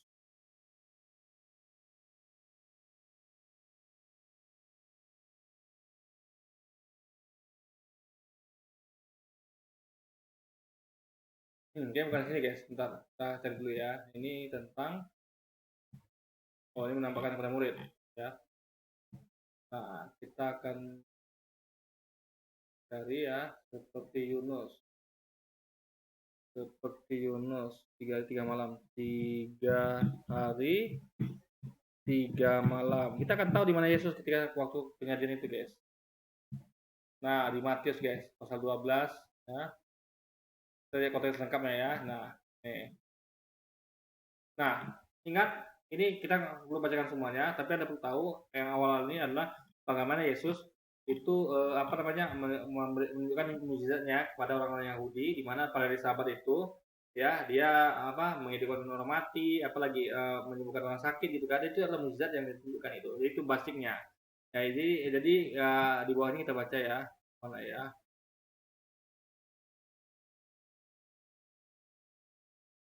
Nah ini, ya. Pada waktu itu berkatalah beberapa ahli Taurat dan orang Farisi pada Yesus. Setelah Yesus menunjukkan mukjizat itu semua kan, Guru, kami ingin melihat suatu tanda daripadamu. Ingat dia sebut guru ya, bukan Tuhan. Nah, maksudnya mereka ingin melihat suatu tanda yang lain gitu. Mereka justru padahal Yesus sudah ngasih tanda, masih kurang gitu kan. Kenapa jawab Yesus? Tapi jawabnya, dia nggak ngasih mukjizat lagi ya, tapi dia akan mengatakan hal yang akan terjadi nanti. Tapi jawabnya pada mereka, kata yang jahat dan tidak setia ini untuk suatu tanda. Tapi mereka tidak akan diberikan tanda selain tanda Nabi Yunus. Ingat ya. Sebab si Yunus tinggal dalam perut ikan 3 hari 3 malam, ya ingat ya 3 hari 3 malam ya. Ingat 3 hari 3 malam. Ingat nih, berarti kalau sekarang anggaplah malam Sabtu, berarti malam Minggu, ya maksudnya malam Selasa. Selasa baru muncul. Jadi selama dari malam Sabtu ini saya nih malam ini sekarang nih, saya dari perut bumi ya atau dalam perut ikan ya ke Yunus. Kalau Yesus dalam perut bumi, 3 hari kemudian saya baru keluar. Dari Selasa berarti saya keluar guys. Itu periode saya dalam perut bumi. Ingat ya, saya dalam perut bumi ya. Atau dalam perut ikan ya ke Yunus ya, nggak kemana-mana ya. Itu harus diingat guys ya. 3 hari 3 malam loh waktunya. Nah ingat kata-kata dipakai adalah tinggal. Sebab si Yunus tinggal dalam perut ikan 3 hari 3 malam. Demikian juga manusia akan tinggal dalam rahim bumi 3 hari 3 malam. Tinggal sini berarti hidup guys ya. Tinggal berarti hidup, bukan mati. Tinggal. Saya tinggal di kuburan, berarti saya hidup. Saya tinggal di hutan, saya hidup. Yang nama tinggal pasti hidup. Itu dan itu makanya mukjizat. Karena kalau logikanya, kalau orang masuk dalam perut ikan mati. Ya, orang masuk dalam perut bumi mati, tapi tidak karena itu adalah tanda atau mukjizat, ya, makanya hidup. Yunus dalam perut ikan 3 hari dalam hidup. Ya, itu dengan Yesus. Jadi sama dia nggak pernah mati, guys. Ya, belum waktunya untuk mati pada gitu. Nah, jadi catat ya, ini harus diingat ya. Nah, kita sekarang akan ke sini guys. Jadi ingat ya, dia sama kayak Yunus ya, tinggal dalam perut bumi 3 hari 3 malam, nggak mati guys. Kita cocokkan dengan ini. Nah, di Lukas pasal 24 ya, pertama kita bacakan ya guys ya kan. Nah, tapi pagi-pagi benar, pada hari pertama minggu itu, mereka pergi ke kubur membawa rempah-rempah yang telah disediakan mereka. Ya. Pagi-pagi benar pada hari pertama minggu itu. Nah ingat, penyaliban terjadi pada Jumat sore. Berarti Jumat, Sabtu, Minggu. Ya, Jumat itu baru setengah hari. Kalau disalib Jumat sore, ya kan tiba-tiba diturunkan ke Jumat sore kan? Berarti setengah hari Jumat. Ya kan? Sabtu 1 hari penuh, Minggu setengah hari, pagi kan? Minggu pagi ya. Nah, berarti sebenarnya itu belum nyampe di hari 3 malam guys, masih 2 hari malah. Kan? 2 hari malah, belum nyampe 2 hari malah. Jadi sebenarnya lah sehari semalam dan sehari gitu guys. Nah, belum sehari semalam dan sehari semalam gitu kan. Nah, ingat ya kejadiannya. Yesus di mana? Di dalam perut bumi 3 hari 3 malam. Nah, itu jadi pada kejadian ini guys, kejadian penyaliban itu. Jadi dia sama sekali nggak salib ya. Kita akan lihat nanti bukti-buktinya. Mereka mendapati batu sudah terguling di kubur itu. Dan setelah masuk, mereka tidak menemukan mayat Tuhan Yesus. Kenapa? Karena sebenarnya Yesus tidak pernah di sana.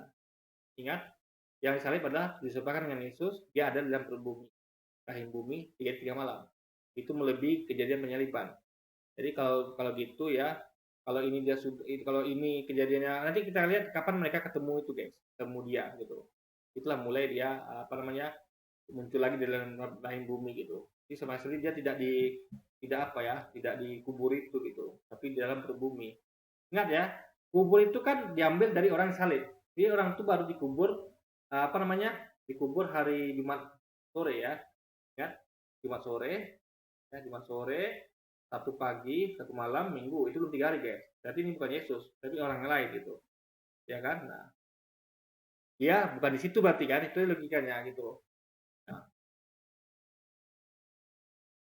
sementara mereka berdiri temang-temang karena hal itu. Tiba-tiba ada 2 orang berdiri dekat mereka memakai pakaian yang berkilau-kilauan. Mereka sangat ketakutan dan menundukkan kepala, tapi kedua orang itu berkata kepada mereka, "Mengapa kamu mencari dia yang hidup?" Ingat, mengapa kamu mencari dia yang hidup, guys? Dia hidup loh. Kenapa kamu cari dia yang hidup? Dia tuh nggak mati gitu, dia hidup. Itu loh maksudnya guys ya.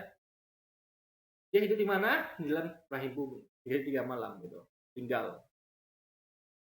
Nah, mengapa kamu cari dia yang hidup? Dia orang mati. Ya kenapa kamu cari di situ? Dia nggak di situ gitu. Dia tidak di antara orang mati ini gitu. Kamu ngapa cari dia di sini? Dia nggak di antara orang mati ini. Itu maksudnya guys. Gitu. Mau cari dia yang hidup di antara orang mati gitu guys. Itu kan maksudnya.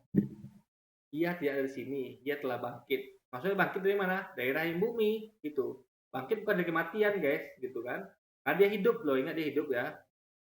Dia bangkit dari mungkin tidur ya, karena Yunus itu kan dalam ikan itu kan dia kan itu ada kisah Yunus ya, dia tuh dikatakan dia tuh hampir mati ya, itu ada kejadian. Jadi dia apa, temuin orang mati tapi dia bukan bukan mati, karena itu mujizat dia makanya tetap hidup gitu kan. Jadi dia ketika dikatakan ketemu orang mati bukan mati, dia mati gitu kan. Nah, jadi sama kayak Yunus, Yunus mujizatnya nggak mati, Yesus juga. Jadi dia tuh ada di rahim bumi. Bukan yang penting bukan salibnya yang penting. Dia ada di rahim bumi ya, seperti katakan tadi. Perkataan dia tadi dari rahim bumi gitu. 3 malam. Nah, ingatlah apa dikatakannya kepada kamu ketika masih di Galilea, yaitu bahwa anak manusia harus diserahkan ke tangan orang berdosa dan disalibkan. Jadi ingat ya, harus diserahkan ya. Kenapa harus diserahkan? Karena dia tuh betul-betul diincar gitu guys. Ya, diserahkan oleh siapa? Bukan bukan kemauan dia. Ya, menurut dari keinginan dari orang Yahudi, dia harus diserahkan ke tangan orang desa dan disalibkan dan akan bangkit pada yang ketiga gitu.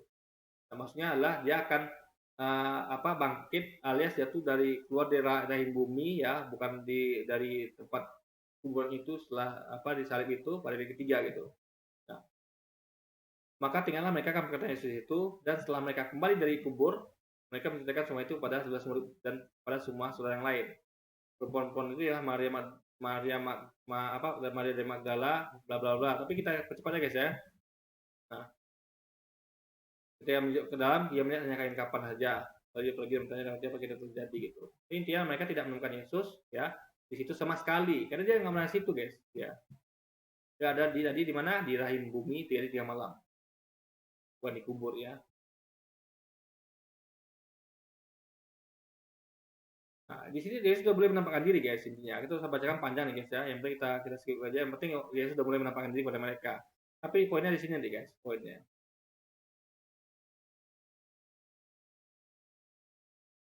Nah, nih.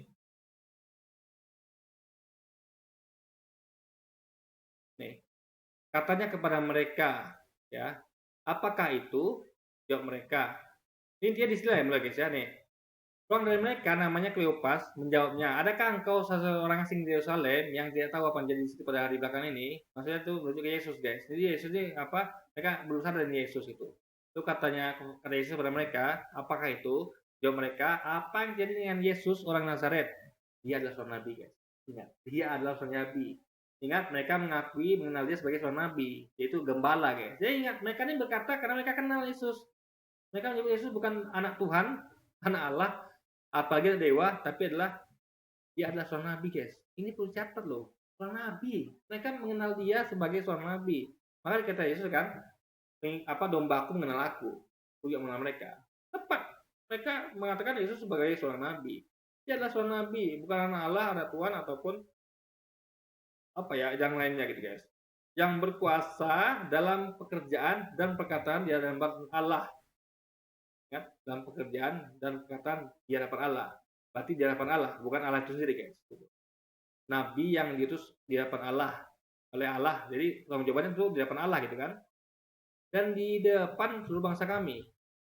Tapi imam kepala dan pemimpin kami telah menyerahkan dia untuk dihukum mati dan mereka telah menyalibkannya. Nah, mereka menyangka betul Yesus disalibkan, padahal dia tidak gitu kan. Nanti kita akan lihat ya. Padahal kami dahulu mengharapkan bahwa dialah yang datang untuk membebaskan bangsa Israel. Tetapi sementara itu telah lewat 3 hari, tidak semuanya itu terjadi. Jadi mereka mengira ya Yesus itu yang disalib itu. Padahal Yesus di mana tadi? Dalam rahim bumi guys. Seperti Yunus dalam perut ikan tinggal 3 malam, ya namun saya juga atau Yesus itu tinggal dalam rahim bumi 3 malam guys. Nah,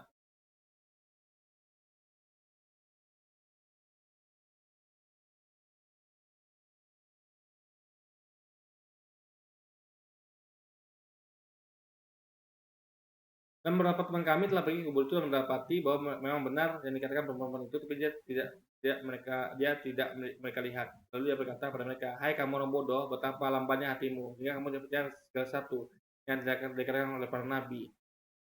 Nabi itu yang menyampaikan kalau Yesus itu nabi gitu kan, dan dia akan bukankah Mesias atau nabi harus menderita semuanya itu untuk masuk dalam mulianya. Jadi memang dia harus menderita dulu guys, akan dikejar-kejar, akan berusaha diselipkan gitu loh. Jadi dia menderita karena itu gitu, tapi tetap diselamatkan itu kan. Nah, lalu dia menjelaskan kepada mereka apa yang terus dengan dia, karena dia dalam seluruh kitab suci, yaitu nabi, mulai dari kitab Musa dan selanjutnya kitab nabi, bahwa nanti akan ada seorang raja Israel gitu kan, yang itu nabi itu guys, Nabi Yesus.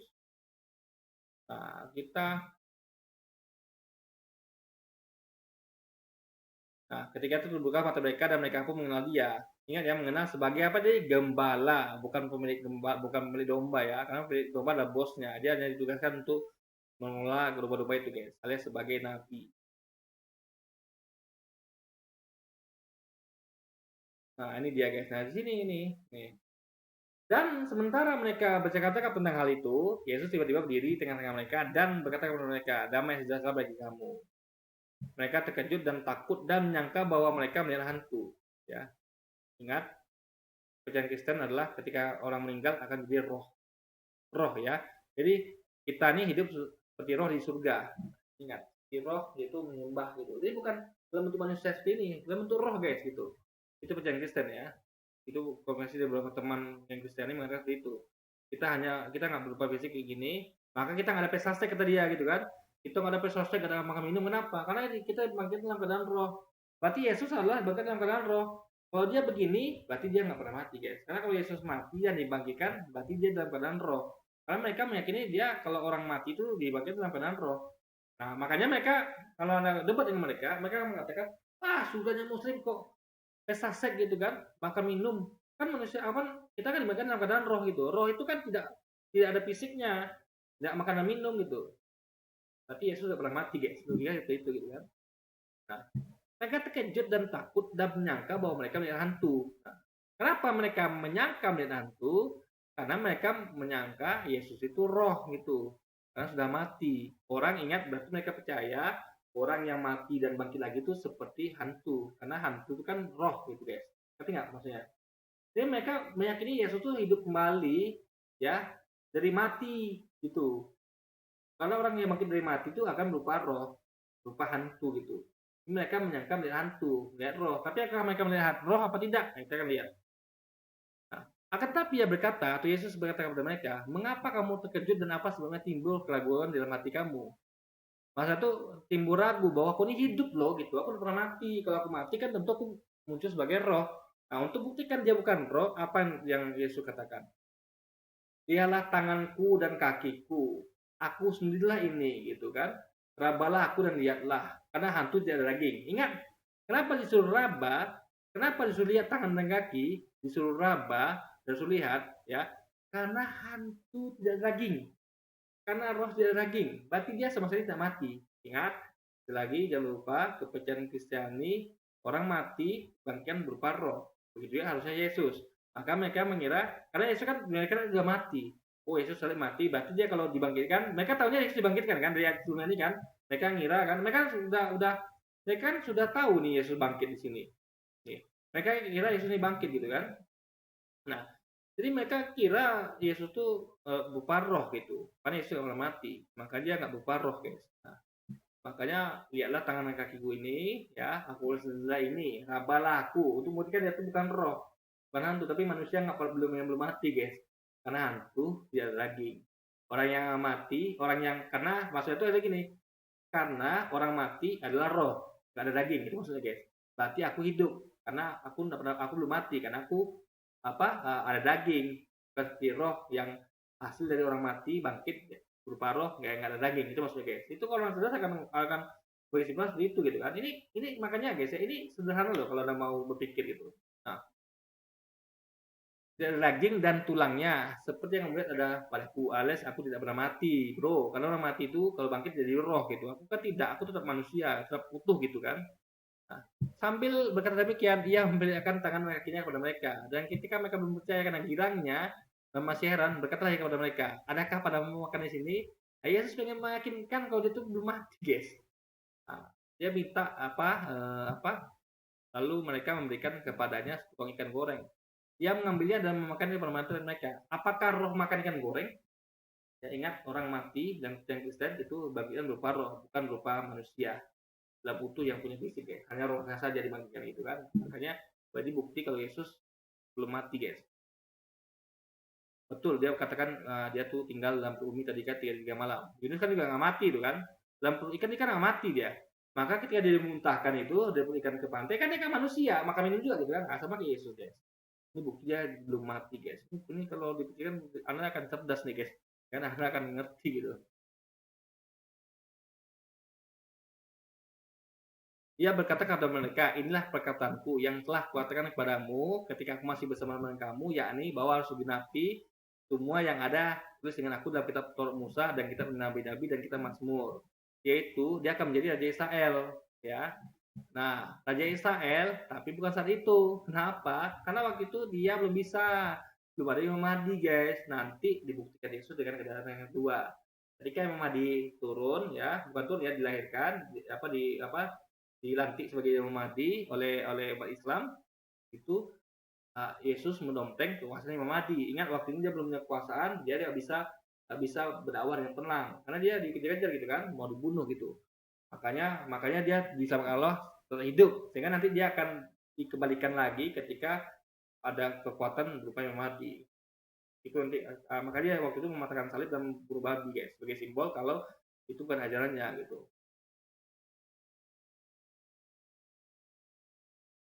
Lalu ia membuka pikiran mereka sehingga mereka kitab suci. Mereka mengikuti kitab suci. Katanya kepada mereka ada tulis demikian, Mesias harus menderita dan bangkit dari antara orang mati pada hari ketiga. Nah, jadi dia ini harus, jadi tertulis ya, di kitab suci lah, dia harus Mesias itu harus menderita dan bangkit dari antara orang mati pada hari ketiga. Maksudnya itu dari rahim bumi, guys. Gitu. Dari antara orang mati bukan mati dia mati ya, ingat ya. Bangkit ini bukan mati bangkit dari kematian. Ingat sekali lagi. Tapi ya tadi kayak Yunus, tinggal aja, guys, tinggal dalam tubuh begitu. Jadi mungkin tidur panjang bisa jadi kan. Karena kita nggak tahu Yunus tuh ngapain aja dalam perut ikan itu kan. Bisa tidur panjang itu, tapi jelas sudah mati. Karena kalau Yunus mati, berarti kan yang jadi roh, guys. Sama kayak Yesus mati kan berupa roh. Tapi ini tidak, dia masih utuh manusia gitu kan. Berarti dia belum mati, sama kayak Yunus juga belum mati, guys.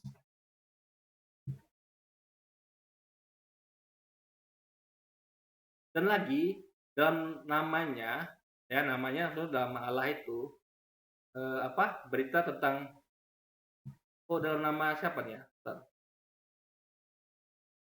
Dalam nama, dan lagi dalam nama Yesus mungkin ya. Berita tentang pertobatan dan pengampunan dosa harus disampaikan pada segala bahasa. Nah, jadi ini berita tentang pertobatan dan pengampunan dosa. Ingat, berarti kalau mau dosa diampuni, ikuti Yesus. Bukan percaya dia Tuhan ya. Kan? Jadi dia sebagai gembala, bukan pemilik domba, guys. Jadi mereka harus bertobat ya, sehingga nanti akan diampuni dosanya gitu. Jadi harus ikut Yesus sebagai gembala. Mereka harus mau jadi domba-dombanya Yesus itu. Meskipun mereka milik Allah, tapi Yesus dipercayakan untuk mengelola mereka gitu. Nah, ini harus disampaikan kepada seluruh bangsa nih, menjadi apa, guys? Jadi apa? Jadi tidak sinkron. Ini makanya ini kita curiga sama yang kata-kata ini, guys. Ini harus sampaikan dalam bahasa. Karena nggak sesuai dengan kata-kata dia, nanti akan sampaikan nanti ya. Bedanya gimana? Mulai dari Salem, kamu adalah saksi semua ini, dan aku ingin padamu apa yang dijanjikan Bapakku. Tapi kamu harus tinggal di dalam kota ini sambil dilengkapi dengan fasilitas tertinggi. Nah, nanti ya kita tengok ya. Nih, aku diutus hanya bagi domba. Kita lihat apa yang Yesus katakan. Ya. Kenapa kita ragu dia utus seluruh dunia? Nah, ini Anda baca Matius nih, lengkap dengan konteksnya.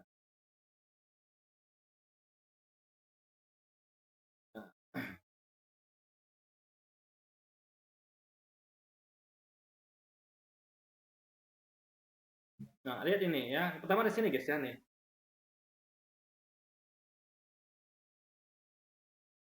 Nih. Lalu Yesus pergi dari situ dan menyingkir ke daerah Tirus dan Sidon. Maka datanglah seorang perempuan Kanaan dari daerah itu dan berseru. Ingat ya, perempuan Kanaan ya, bukan orang Israel. Kanaan bukan Israel. Dan berseru, kasihinilah aku ya Tuhan anak Daud gitu. Ini Tuhan ya, bukan Tuhan ya, anak Daud. Berarti bukan anak Allah, anak Daud. Tuhan anak Daud gitu. Jadi bukan anak Allah guys. Karena kalau Tuhan kan berarti Daud Tuhan. Kan Tuhannya Allah kan. Jadi sekali lagi ini bukan Tuhan, tapi Tuhan. Bahasa Inggris juga Lord, bukan God guys. Karena anakku perempuan kerasukan setan dan sangat menderita. Tapi Yesus sama sekali tidak menjawabnya. Lalu murid-muridnya datang dan meminta kepadanya, sudah ia pergi. Ia mengira dengan teriak. Jadi muridnya terganggu guys. Yesus katakan ya dengan tegas, jawab Yesus, aku diutus hanya pada domba-domba hilang dari umat Israel. Yesus diutus hanya pada domba-domba yang dari umat Israel guys, makanya menolak perempuan Kanaan. Itu bukan tugas dia. Ya, perempuan Kanaan bukan tugas dia. Karena dia kenapa tadi dia bilang aku diutus hanya kepada domba-domba hilang dari umat Israel. Makanya aneh kalau dikatakan pergilah seluruh bangsa guys. Berarti Yesus sudah tidak sendiri atau timpan nggak konsisten dan kita yakin itu bukan Yesus. Kita percaya itu bukan Yesus guys. Yesus nggak mungkin begitu gitu kan. Nah, tapi perempuan itu mendekat dan menyembah dia sambil berkata, Tuhan tolong aku. Ingat ya, menyembah itu kan bukan berarti dia Tuhan. Ingat, raja juga sembah ya. Banyak ada dia kita tuh ya, banyak orang sujud menyembah kepada yang orang yang dihormati. Bisa raja, bisa nabi dan segala macamnya gitu kan. Jadi bukan sekali lagi orang sujud menyembah itu bukan berarti Tuhan. Saya juga sujud menyembah ibu saya. Bukan berarti ibu saya Tuhan gitu. Karena bukti saya menghormati beliau gitu kan.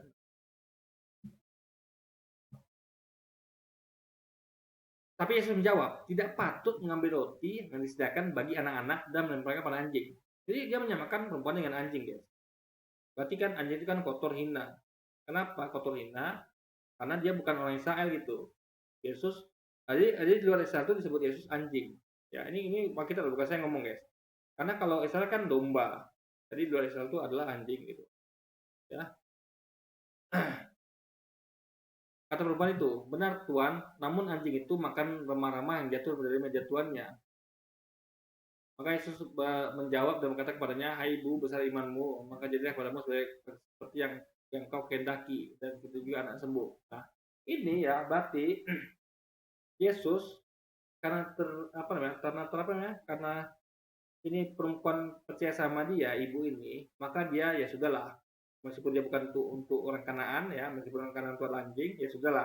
Khusus perempuan ini dia ngalah gitu. Dalam artian dia keluar dari tugasnya lah. Dia kan tugaskan dia kan untuk untuk domba Israel kan, tapi dia sudahlah, dia ngalah dan dia bukan ibu ini gitu. Meskipun itu bukan tugas dia gitu. Jadi bukan berarti dia menerima semua orang Kanaan ya, hanya ibu ini spesial karena ya ibu ini maksa gitu kan. Ya gimana lagi kan? Dia nggak mungkin ya dia tuh karena melihat ibu ini juga percaya sudah gitu kan. Masalah uh, sebagai spesial lagi gitu kan. Boleh lah sekali gitu kan. Spesial bukan berarti dia tuh untuk orang Kanaan karena cuma ibu ini aja gitu kan. Nah,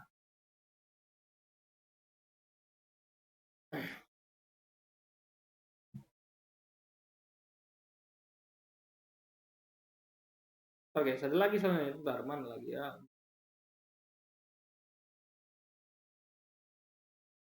Ntar lagi ya, ntar apabila seluruh bangsa.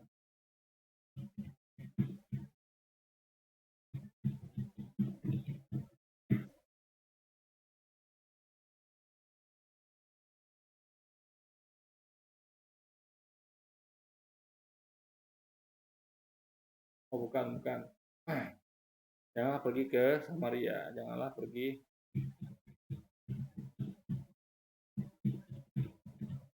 Ini saya hafal guys, jadi kita tinggal nyari-nyari aja kan. Nah nih, Matius 10 pasal 5 ya, kita lihat konteksnya guys. Nih.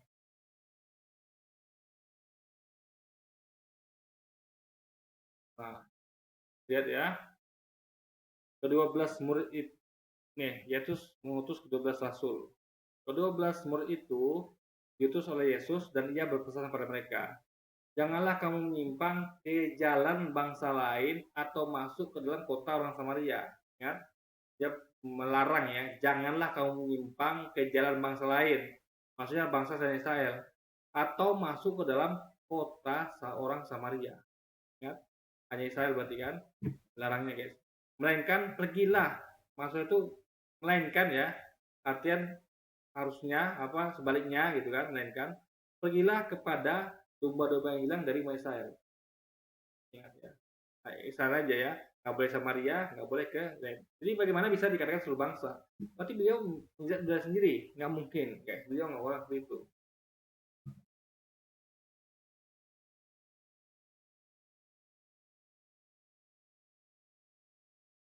Nah, kan? Pergilah dan beritakanlah, kerajaan surga sudah dekat.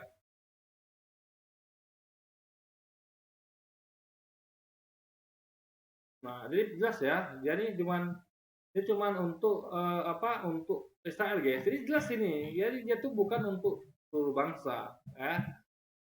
Pertama dia mengatakan ya, dia hanya untuk Israel. Maka dia menolak perkataan itu. Tapi ya sudah karena perubahan itu maksa, dan dia percaya ya sudah kompensasi khusus perubahan itu aja. Tapi dia tetap konsisten ya.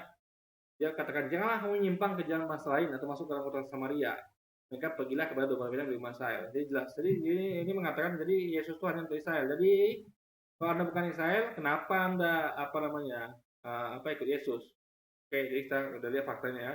Yesus hanya untuk Israel, guys. Oke, ini mungkin dan dia tidak salib ya. Dia ada di mana di dalam perut bumi 3 malam. Ya, polisi tidur kita nggak tahu, penting nggak bukan mati karena itu tinggal. Jadi Yunus tinggal dalam ikan 3 malam, juga Yesus tinggal dalam bumi 3 malam.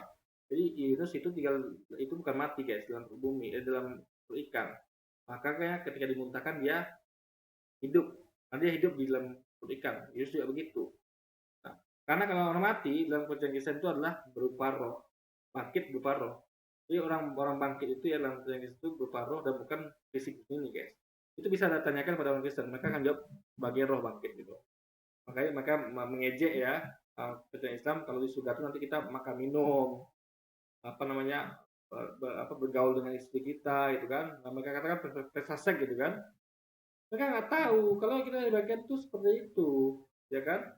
Kalau kita dibangkitkan itu bukan dengan roh aja, dengan itu. Tapi mereka nggak dengan roh. Itu jadinya gitu kan. Tidak kesengkol dengan yang tadi gitu kan. Yesus datang bukan dalam bentuk roh, tapi dalam bentuk manusia yang utuh. Berarti beliau tidak pernah mati, guys. Itu. Oke, mungkin sekian dulu video kita kali ini, guys. Sampai jumpa lagi di video-video selanjutnya dan wassalamualaikum warahmatullahi wabarakatuh, guys.